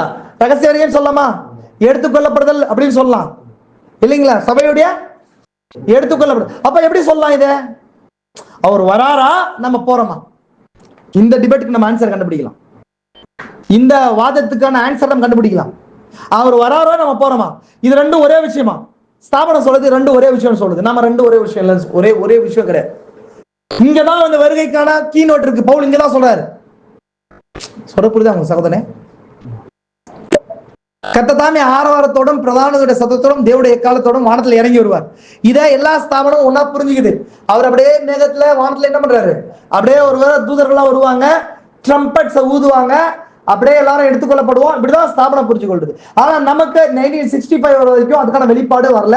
தீர்க்கதரிசி ஆகாயத்தில் எடுத்துக்கொள்ளப்படுற செய்தி வரும்போதுதான் சொல்றாரு, ஷவுட், வாய்ஸ், ட்ரம்ப் 3 வெவ்வேறு விஷயங்கள் இதுன்னு சொல்றாரு. சொல்றாரா இல்லையா? 3 வெவ்வேறு விஷயங்கள் அது வெவ்வேறு நேரத்துல நடக்குதுன்னு சொல்லிட்டேன். ஷவுட் அப்படின்னா ஆரவாரம் அப்படின்றது ஒரு கூட்ட ஜனத்தை என்ன பண்ணுது, ஒன்று சேர்க்குது. பிரதான தூதனுடைய சத்தம் என்ன பண்ணுது, அது உயிர் தெள வைக்குது. உயிர் தெழுதல சத்தம் அது. லாசரு உயிரோடு எழுன்னு சொன்ன சத்தம்ன்றார். தேவ எக்காலம் அதான் கேதரிங் என்றார், ஒன்று கூட்டு சேர்தல். அப்படின்னா மருத்த பரிசுத்தவான்களும் உயிரோடு இருக்கிற பரிசுத்தவான்களும் அதான் பாடி சேஞ்சிங் சொல்லணும்னா அந்த மூணாவது பார்ட் பாடி சேஞ்சிங். கரெக்டுங்களா?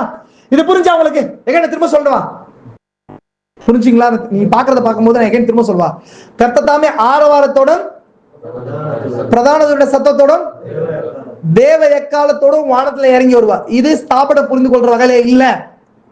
பிரதான தூதன் தூதன் கிடையாது, பிரதான தூதனுடைய சத்தத்தோடும் அப்படின்னும் போது அது ஒரு செய்தி என்ற ஒரு ஆரவார செய்தி ஒரு கூட்ட ஜனத்தை என்ன பண்ணும், கொண்டு வரும்.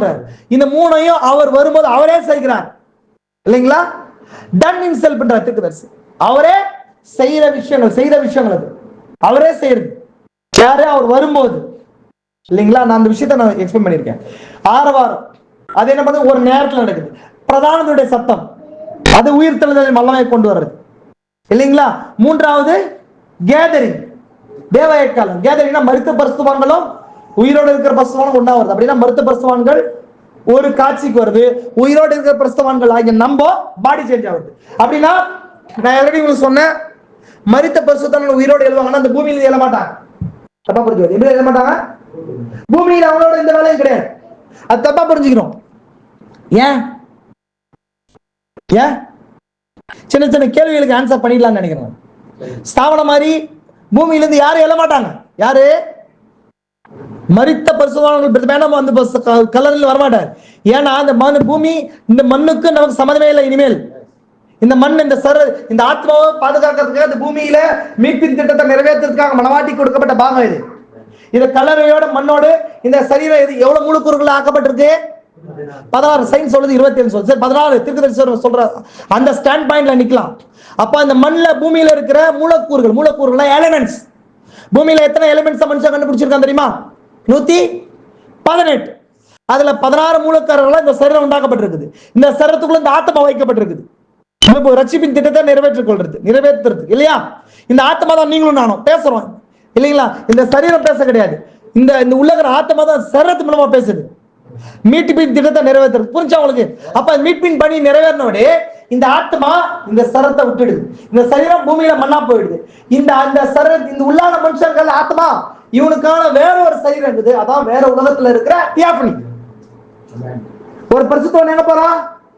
ஒரு பரிசுத்தவனை நீ மரிச்சா எங்க போற? தீர்க்கதரிசி 6வது பரிகாரத்துக்கு போறான்றார். அப்ப அங்க இருக்கிற ஆத்மா அந்த இதோட கூட போயிடுறான்றார். கரெக்டா? புரிஞ்சா இல்லையா? அப்ப உயிரோடு இருக்கிற பரிசுத்தவங்கள் என்ன ஆக போறாங்கன்னா மரிக்கிறது கிடையாது. அப்படின்னா இந்த பூமியின் படி பாடியில டெட் ஆகி இந்த சரீரம் எங்கேயோ புதைக்கப்பட போறது கிடையாது. அந்த நேரத்தில் நடக்கும்போது நாம் இங்கிருந்தே என்ன போறோம்?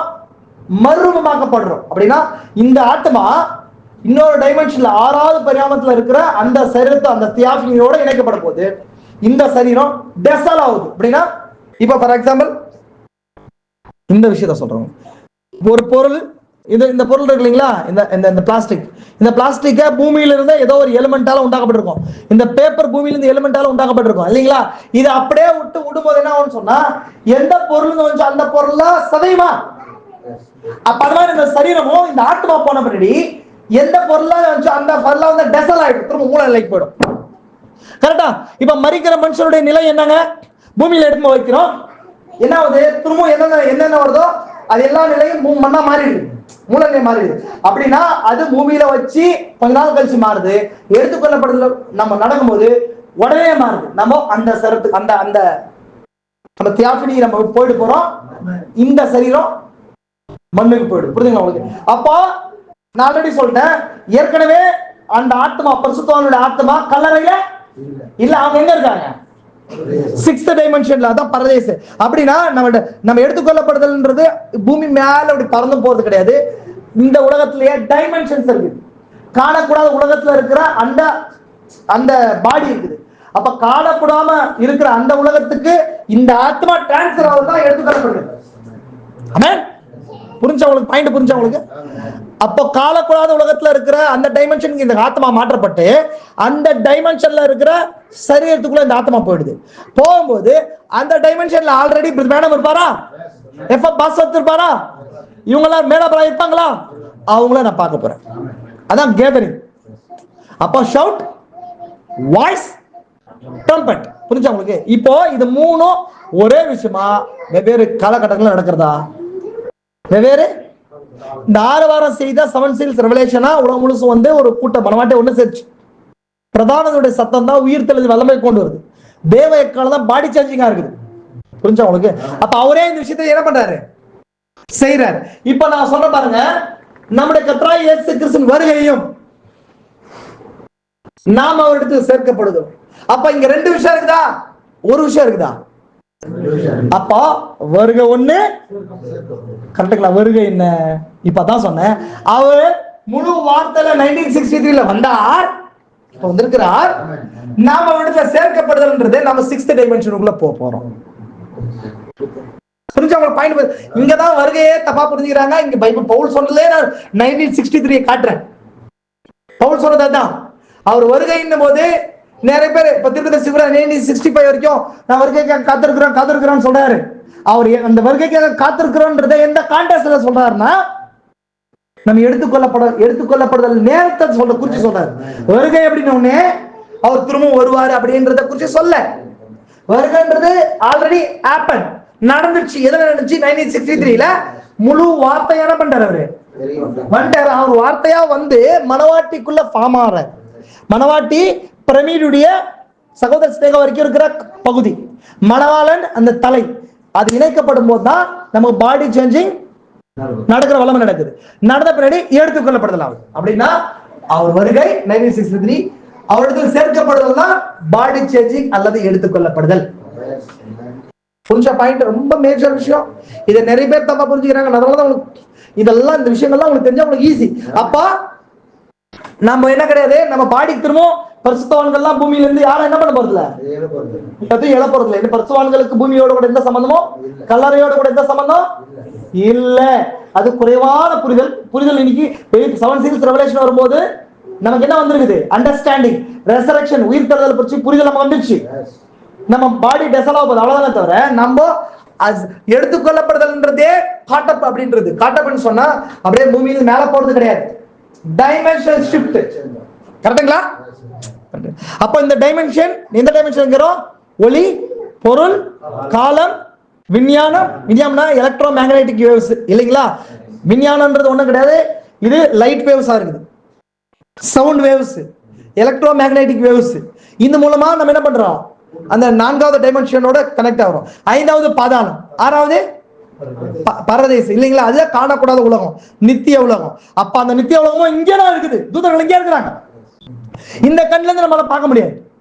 கரெக்டுங்களா? அப்போ நமக்கு அந்த தியாகினி கொடுக்கும்போது அந்த உலகத்தோட கூட அதான் எடுத்துக்கொள்ளப்படுது, அப்படியே டிரான்ஸ்ஃபர் ஆகுது. அப்படின்னா இந்த உலகத்துக்கு ஒரு ஸ்பீட் இருக்கு, இந்த ஆத்மா எந்த உலகத்து ஸ்பீடுக்கு போறது, 6th டைமென்ஷன் ஸ்பீடுக்குள்ள போயிடுது. புரிஞ்சவங்களுக்கு? அப்போ இதுதான் சொல்றாரு பவுல். இந்த விஷயத்தை 2 பிரிச்சு கரெக்டா சொல்றாரு பாருங்க. அவருடைய கர்த்தராகிய இயேசு கிறிஸ்துவின், நம்முடைய கர்த்தராகிய இயேசு கிறிஸ்துவின் வருகையை குறித்து, வருகையும் அவரிடத்தில் சேர்க்கப்படுவதை குறித்து நாங்கள் உங்களுக்கு வேண்டிக் கொள்வது என்னவென்றால், அப்படின்னா வருகை ஒன்று இருக்க போகுது. அப்படின்னா அவர் ஃபுல் வேர்ட் ஃபார்ம்ல வருவாரு வார்த்தை. அதுதான் வந்து நமக்கு என்ன கொடுக்குது, டைனாமிக்கல் பவரை கொடுக்குது. அதான் 7 சீல்ஸ் ரெவலேஷன் வெளிப்படுத்தல் 10. இது கர்த்தருடைய வருகை, அவரிடத்துல சேர்க்கப்படுதெல்லாம் மனவாட்டியுடைய எடுத்துக்கொள்ளப்படுது இல்லைங்களா? நம்ம கரெக்டா புரிஞ்சுக்கிறோமா? அப்போ இது எப்ப நடக்கும், அதான் கடைசி காலம். இப்ப அது கீழான விளக்கங்கள்லாம் பவுல் சொல்றாரு. ஒருவன் வேண்டிக் கொள்வது என்னவென்றால், இதான் தலைப்பு. ஒரு விஷயத்தை எக்ஸ்பிளைன் பண்ணும்போது நம்ம என்ன சொல்றோம், நான் எழுதிக் கொள்வது என்னவென்றால் இதை குறித்து அப்படின்னும் போது எதை குறித்து பவுல் ஸ்டார்ட் பண்றாரு, ஆல்ரெடி நான் வருகை பரிசுத்தவான்களுடைய மரணத்தை உயிர்த்தெழுதலை குறித்து எழுதும் போது அது எப்ப நடக்கும், உயிர்த்தெழுதல் நடக்கும் காலம் நடக்கும். அப்போ உயிரோடு இருக்கிற பரிசுத்தவான்கள் மறுரூபமாக்கப்பட்டு மரித்த பரிசுத்தவான்கள் வந்து அவங்க சந்திப்பாங்க, கிறிஸ்து காட்சியில வருவாரு அப்படின்னு சொன்ன. எதுக்காக சொன்னேன் நானு, மரித்தவர்களை போல துக்கிக்காதீங்கன்னு சொன்னேன். அதை நீங்க தப்பா புரிஞ்சிட்டு இருக்கிறீங்க. வருகை இப்பே வந்துச்சுன்னு புரிஞ்சிட்டு இருக்கிறீங்க. அப்படி கிடையாது. வருகையை குறிச்சு உங்களுக்கு யாரோ தப்பா இன்டர்பிரேட் பண்ணாங்கன்னா அதுக்கான இந்த கீழ்கண்ட எல்லா அந்த சயின்ஸ் அடையாளங்களை பாருங்க, உங்களுக்கு அது புரியும் சொல்லி பவுல் இந்த 1 தெசலோனிக்கேயர்ல இதை எக்ஸ்பிளைன் பண்ண ஆரம்பிக்கிறேன். புரிஞ்சா உங்களுக்கு? அதுக்காக தான் என்ன சொல்றாரு, கர்த்தருடைய வருகையும் நம்ம இடத்துல சேர்க்கப்படுதலையும் குறித்து உங்களுக்கு நான் இடத்துல சொல்றது என்னன்னு சொன்னா, ஒரு ஆவியினாலாவது அப்படின்னா ஸ்பிரிட், எந்த ஸ்பிரிட் வருகை குறித்து பேசினாலும், வார்த்தையினாலாவது லெட்டர்ஸ் இல்லைங்களா, என் இடத்துல வந்து தோன்றதான் நிருபத்தினாலாவது, நிருபம் சொன்னா பைபிளோ லெட்டர்ஸோ மற்ற விஷயம், 24 தோன்றுகிற 24வது கர்த்தருடைய கிறிஸ்துடைய நாள் சமீபமாக இருக்கிறது சொல்லப்பட்டால் உடனே சஞ்சலப்படாமலும் நாளைக்கு காலை தான் வருகை அப்படின்னு யாராவது சொல்லிட்டாங்கன்னா, ஈவினிங் தான் வருகைன்னு சொல்லிட்டாங்கன்னு சொன்னா அதை குறிச்சு கவலைப்படாதீங்க. வருகைன்றதே இவ்வளவு பாட்டுல இருக்கு. இப்போ என்னென்ன நடக்குதுன்றதை குறிச்சு பாருங்க. பவுல் என்ன பண்றாரு, சபையை தேற்றுறாரு, அப்படியே வருகையை குறிச்சு சரியான வழியில நடத்துறாரு. ஃபார் எக்ஸாம்பிள் எப்படி சொன்னா, ஒரு அப்பா பிள்ளைய நீச்சல் குளத்துக்கு வெளில எடுத்து போறாரு இல்லைங்களா, நடத்தி போகும்போது தண்ணியை குறிச்சு பயம் தன் பையனுக்கு என்ன பண்ணுங்க போகணும். அப்ப என்ன பண்றாருன்னு சொன்னா, ஃபர்ஸ்ட் அதை புரிஞ்சுக்கோ, தண்ணின்றது என்னன்னு புரிஞ்சுக்கோ, அதுக்கு எப்படி நீச்சல் அடிக்கிறது புரிஞ்சுக்கோன்னு சொன்னா, அது பயத்தை என்ன பண்ணுவாரு நீக்கிறதுக்கு அதை எக்ஸ்பிளைன் பண்ணுவார். என்ன அது, எதுக்காக நீச்சல் கத்துக்கணும், டக்குன்னு எடுத்து உள்ள போட்டுருவாங்க, யாரு ஒருத்தர் தெரியாத எடுத்து உள்ள போட்டுருவோம், அதான் வருகை தப்பா புரிஞ்சுக்கிறது. அப்படியே சரியான தகப்பன் என்ன பண்ணுவான், தண்ணின்றது இதுதான்ப்பா, இது நமக்கு என்ன பண்ணும், இப்படி இதுல நீச்சல் அடிக்கணும், இது இப்படி செய்யணும், கை காலை உதைக்கணும் அப்படின்ற விஷயத்த ஒன்னொன்னா ஸ்டெப் பை ஸ்டெப்பா புரியும் போது அவன் தண்ணியை பார்த்தா நாளைக்கு என்ன பண்ண மாட்டான், பயப்பட மாட்டான், அதை எதிர்கொள்ளுவான். கரெக்டுங்களா? நான் எக்ஸாம்பிள் தான் சொல்றேன். அது மாதிரி வருகையை குறிச்சு இந்த கடைசி காலத்தை குறிச்சு புரிஞ்சு கொள்றதுக்கு இந்த ஸ்டெப்ஸ் எல்லாம் உபயோகப்படுதுன்னு சொல்லி பைபிள் அநேக விஷயம் இருக்கு. அப்ப பைபிள்ல தான் எல்லா ஆன்சர் வச்சிருக்காரு தேவன். அதை பாக்குறதுக்கு என்ன வேணும், புரிஞ்சா உங்களுக்கு? இப்போ நான் கடைசி காலத்தை குறிச்சு பேசி கொண்டிருக்கிற ஈவென்ட்ஸ், அப்போ நான் இந்த லைனை மட்டும் வாட்சி நான் முடிக்கிறேன். என்னென்ன வார்த்தை சொல்லுது பாருங்க. கிறிஸ்துவின் நாள் சமீபமாக இருக்கிறதாக சொல்லப்பட்டால் உடனே சஞ்சலப்படாமல் கலங்காமல் இருங்கள். ஆமென். பாருங்க, எவ்விதத்தினாலும் ஒருவனும் உங்களை மோசம் போகாதபடிக்கு எச்சரிக்கையா இருங்கள். ஏன்னா வருகையை குறிச்சு கூடுமானமான மோசமான காரியங்கள் வரும். வருகையை குறிச்சு லாங்கான இன்டர்பிரேஷன் வரும். ஏன்னா பவுல் காலத்திலே வந்துச்சு, ஏற்கனவே பவுல் சொன்னதுக்கே ராங்கா இன்டர்பிரேட் பண்ணி வருகை வந்துச்சுன்னு சொல்லிட்டாங்க. அதனால இந்த நிருபத்தை எழுதுறாரு. அவ பின்வரும் சபைக்கு பவுல் எழுதுறாரு, ஒருவனும் மோசம் போகாதபடிக்கு எச்சரிக்கையா இருங்க, ஏன்னா இதெல்லாம் நடக்க போகுதுன்றதை எழுதுறாரு. பாருங்க என்ன சொல்றாரு பாருங்க. ஏனெனில் விசுவாச துரோகம் முந்தி நேரிட்டு, விசுவாச அப்ப விசுவாச துரோகத்தை குறிச்சு நம்ம நெக்ஸ்ட் வரும்போது இந்த காரியங்கள்லாம் பார்க்கலாம். சபையில 3 கூட்டம் இருக்குன்னு சொன்னாரு. ஒண்ணு விசுவாசி, இன்னொன்னு அவிசுவாசி, மூணாவது பாவன விசுவாசி. அவிசுவாசி உடனே என்ன பண்ணுவான், உபதேசத்தை கேட்ட உடனே போயிடுவான். இங்க இருக்கிறதே விசுவாசியும் பாவன விசுவாசியும் இல்லைங்களா. அப்போ விசுவாச துரோகம் எங்க நிற்கும், இந்த பாவன விசுவாசின்றது என்ன, விசுவாசிய போல இருக்கிற கள்ள நோட்டு இது.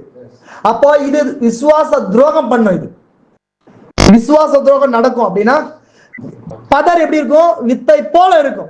கலை ஆல்ரெடி போயிடும், கலை தான் விசுவாசி, விட்டுருங்க. வித்து பதர்ன்றது வித்தை போல இருக்கும் மேல பாக்குறதுக்கு. அதை நீங்க அமுத்தி பார்த்தாதான் என்ன பண்ணுங்க, உள்ள பால் இருக்கும், ஒண்ணு இருக்காது. ஆனா வித்துக்குள்ள மேல பதர் முடி இருக்கும், பதரை நீங்க பிரிக்கும் போது தான் உள்ள வித்து இருக்கும். அப்ப அது எங்க நடக்குது, களத்துல நடக்குது. களம்ன்றது எது அடையாளமா இருக்குது, களம் சோதனை அடையாளமா இருக்கு, ஒரு பெரிய அழுத்தத்துக்கு அடையாளமா இருக்கு. கரெக்டுங்களா? அப்ப இங்க பாருங்க, மோசம் போகாதபடி எச்சரிக்கையா இருங்க. வருகையை குறிச்சு பயங்கரமான மோசமான நிகழ்வுகள் கடைசி காலத்துல நடக்கும். வருகையை குறிச்சு வெவ்வேறு இன்டர்பிரேஷன் நடக்கும் அப்படின்றார். விசுவாச துரோகம் முந்தி நேரிட்டு கேட்டின் மகன் ஆகிய பாவ மனுஷன் வெளிப்பட்டால் ஒழியாத நாள் வராது. கேட்டின் மகன் யார்? முதலாவது வருகையில கேட்டின் மகன் சொல்லி பிசாசு யூதாச சொல்றார். யூதாச சொல்றாரா இல்லையா? கிறிஸ்து சொல்றாரு இல்லைங்களா. கேட்டின் மகன் கெட்டு போனானே அல்லாமல் மற்றபடி அல்ல. 12 பேர்ல அப்படின்னா அவன் சபைக்குள்ள இருந்தான். கேட்டின் மகள்னு சொல்லி அண்ணாவையும் காய்ஃபாவையும் அவர் சொல்ல, யார சொல்றாரு, யூதாச சொல்றாரு. அப்படின்னா சபைக்குள்ள இருந்த ஒருத்தனை சொல்றாரு, பாவன விசுவாசிய சொல்றாரு. நான் தான் சொல்றேன், அவருடைய 3 இழுப்புகளையும் வெவ்வேறு ஒரு ஃபில்ட்ரேஷன் நடந்துச்சு. ஃபர்ஸ்ட் 5000 பேர் வந்தாங்க. கரெக்டுங்களா? ஃபர்ஸ்ட்ல என்னங்க 5000 பேர் வந்தாங்களா? ரெண்டாவது எத்தனை பேர் வந்தாங்க? 70 பேர் வந்தாங்க. மூணாவது எத்தனை பேர் வந்தாங்க? 12 பேர்.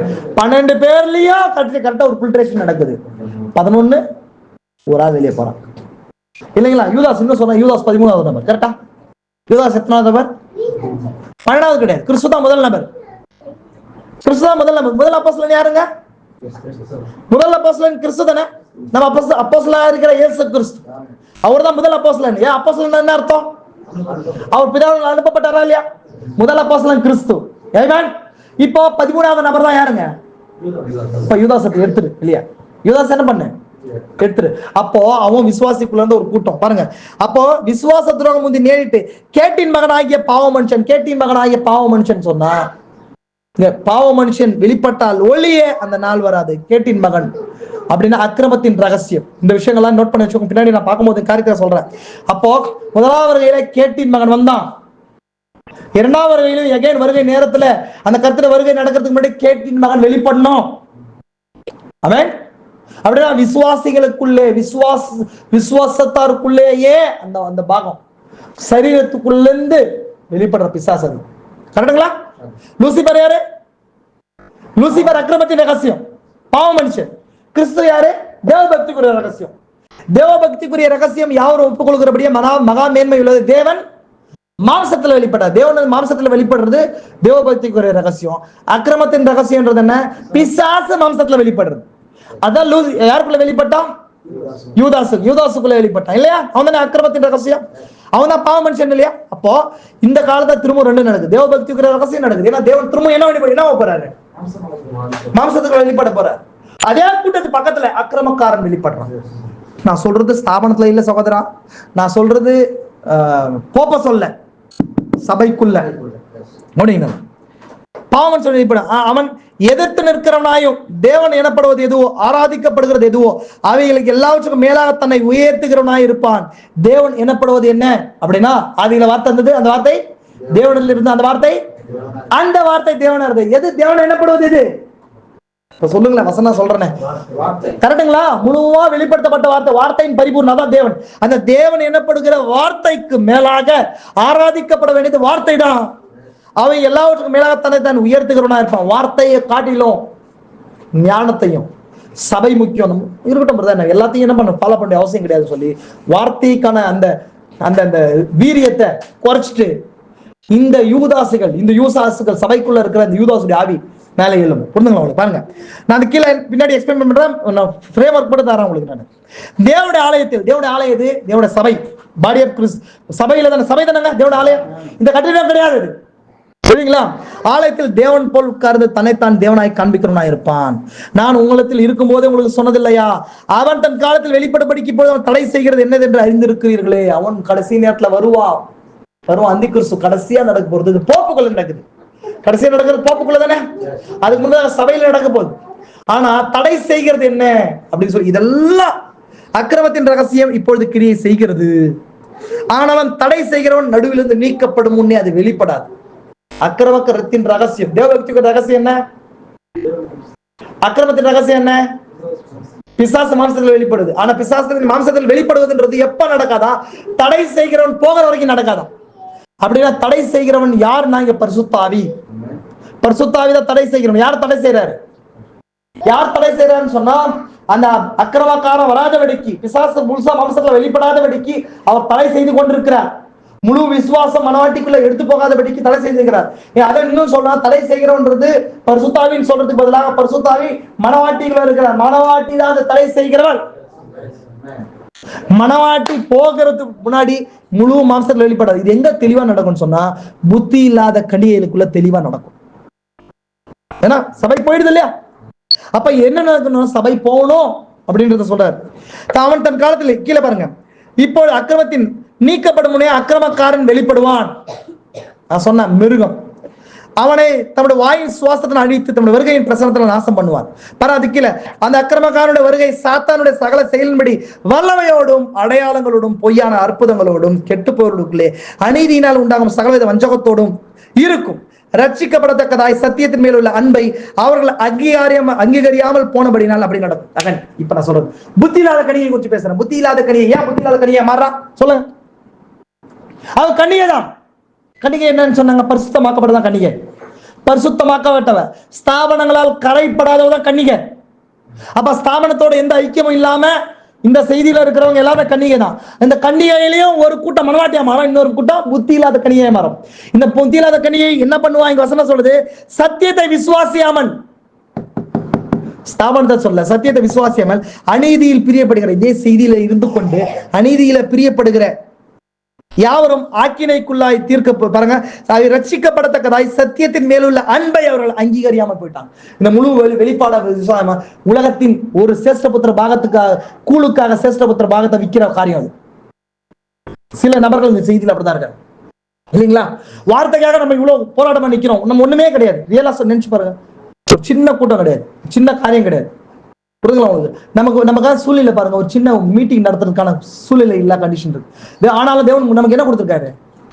சத்தியத்து மேல இருக்கிற அன்பு நமக்கு இருக்குது.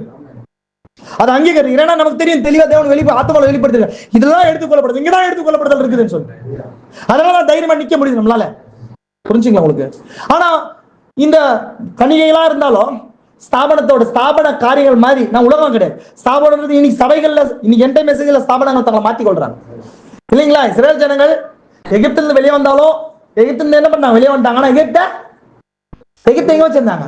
கரெக்டுங்களா? இன்னைக்கு ஸ்தாபனத்தை வெளியே வந்தோம் இங்க எந்த மெசேஜ்ல சொன்னாலும் ஸ்தாபனத்தின் கிரியைகளை உள்ள வச்சுக்கின்னு என்னென்ன காரியங்களுக்காக என்ன பண்றாங்க?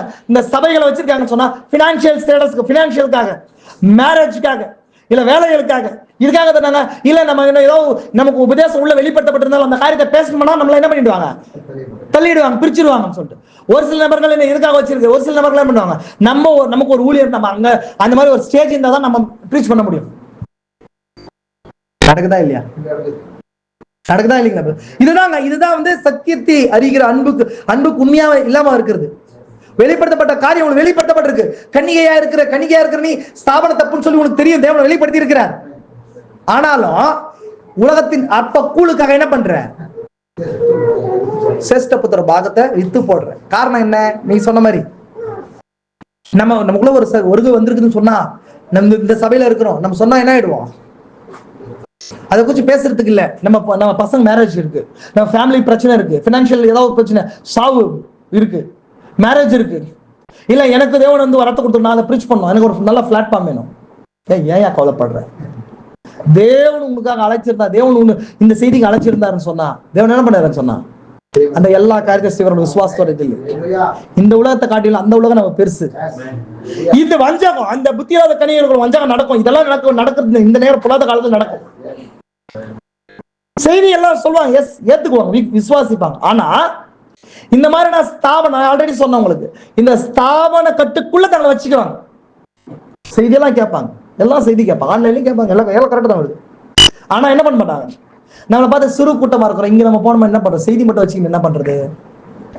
செய்தி மட்டும், வார்த்தையை நம்பி வா. அபிரகாம தேவன் கூப்பிட்டாரு, எங்க கூப்பிட்டாரு? கிழக்குல இருந்து கூப்பிட்டாரு, பாபிலோன்ல வந்து வெளியே வான்னு சொல்லி கூப்பிட்டாரு.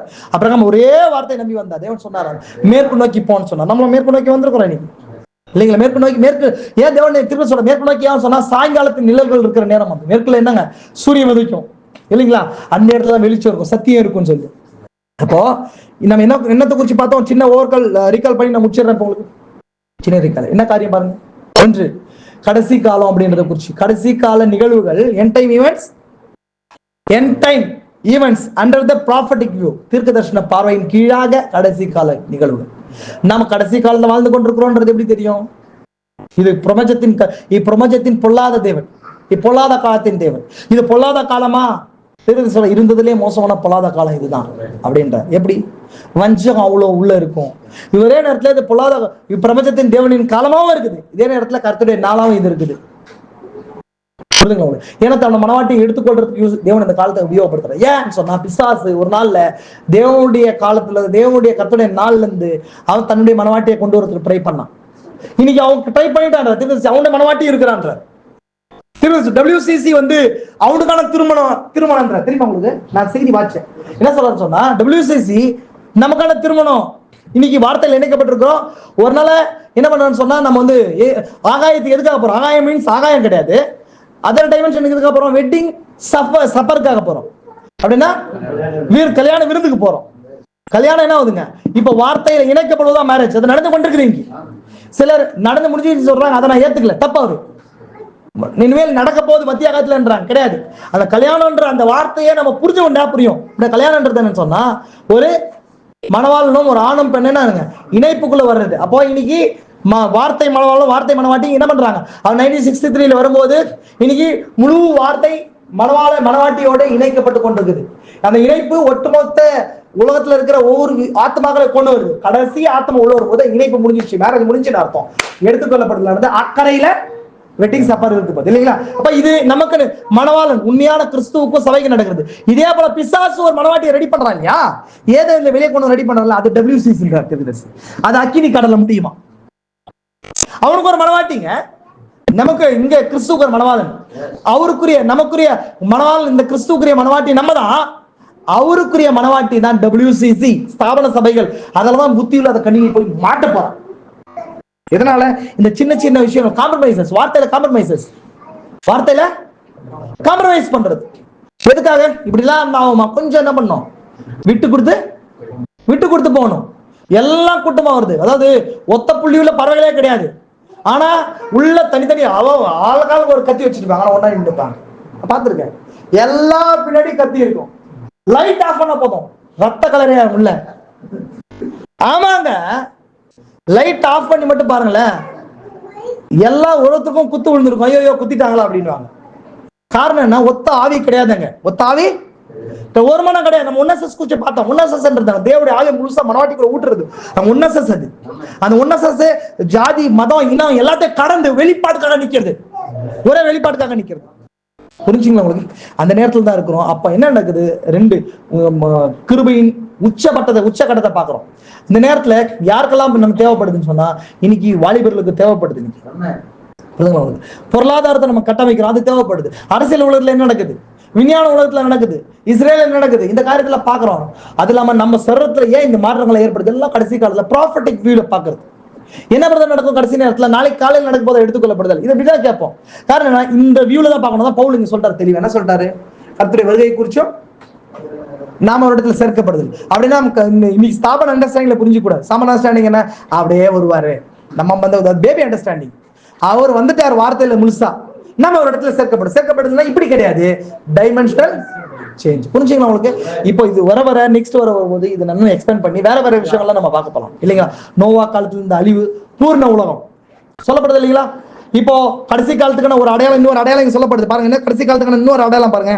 சொல்றாரு ஸ்காஃபர்ஸ், அப்படின்னா பரியாசக்காரர் வருவாங்க. கடைசி காலத்துக்கான இன்னொரு அடையாளம்.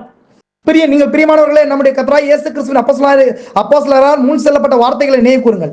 கடைசி காலத்திலே தங்கள் துன்மார்க்கமான இச்சைகளின்படியே நடக்கிற பரியாசக்காரர் தோன்றுவார். கடைசி காலத்துல இன்னொரு அடையாளம், நிறைய அடையாளங்கள் இருக்கு. பரியாசக்காரர் வருவாங்க, விசுவாசத்துக்கு கேள்வி கேட்கிற பரியாசக்காரர், இது ஒரு அடையாளம். இது கீழே நீ கீழே வசனம் வாசிக்கலாம். பவுல் சொல்றாரு, பேதுரு சொல்றாரு, இது இனி வருகை எங்க, அவர் ஒருவர் வாக்குத்தத்தம் எங்க அப்படின்னு கேட்டுனே இருப்பான். ஆல்ரெடி அவர் வந்துட்டு இருக்கிறாரு, அவர் வந்தாச்சு. ஆனா அவங்களுக்கு அது பார்க்கறதுக்கான என்ன பார்வை இல்ல, என்ன பண்றது? அப்ப ஆனா அவர் சொல்றாரு, அது வந்து நோவா காலத்துல நோவா காலத்துல அழிவ சொல்ல பூர்ண உலகம் இருக்கு பாருங்க. ஆதியாகமம் 1-2 இருக்கிற ஒரு உலகம் இருக்கு இல்லையா? அந்த உலகம் அழிக்கப்பட்டது திரும்ப உண்டாச்சு. அது மறைக்கப்பட்டது போல இது மறைக்கப்பட்டிருக்குது. அப்படின்னா ஸ்காஃபர்ஸ், அப்படின்னா பரியாசக்காரர் இந்த காலத்து தோன்றுவாங்க. ஒரு விசுவாசத்தை வெளியரங்கமா பேச முடியாது. விசுவாசம் பேசினா நம்ம புறக்கணிச்சிருவாங்கன்ற அந்த பயம். ஏன்னா அவ்வளோ பரியாச ஆவிகள் கிரியை செய்யும் இந்த காலத்துல. 1963 பேசினா நம்மள தள்ளிடுவாங்களோ. தீர்க்கதரிசியை குறிச்சு நேர ஸ்தாபனங்களை பாத்தீங்கன்னா ஒரு சில பார்த்துவாங்க, நம்ம தீர்க்கதரிசி வந்து நம்ம பகிரங்கமா பேசக்கூடாதுங்க, பேசினா வந்து நம்ம என்ன பண்ணிடுவாங்க, தள்ளிடுவாங்க. நம்ம அப்படி போக கூடாது, நான் சோக்க போகணும். இதெல்லாம் என்னங்க? பரியாச ஆவி, பயப்படுற ஆவி. சொல்லுங்களா உங்களுக்கு? அது என்ன ஆவிங்க? தன்னை வெளியே காண்பிக்கிறதுக்கு கொள்ளாத ஆவி. விசுவாசம் ஏற்றுக்கொள்றனா இல்லையோ, வித்தாருன்னா ஏத்துக்கும். சொல்லு, வருகை இருக்கா சொல்லு.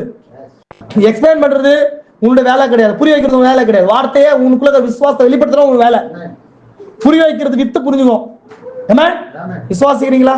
நம்ம ஜெபம் பண்ணலாம், வேலை கண்கள் பண்ணலாம், ஜெபம் பண்ணலாம். நம்ம நேரம் இல்லை, ஜெபம் பண்ணலாம்.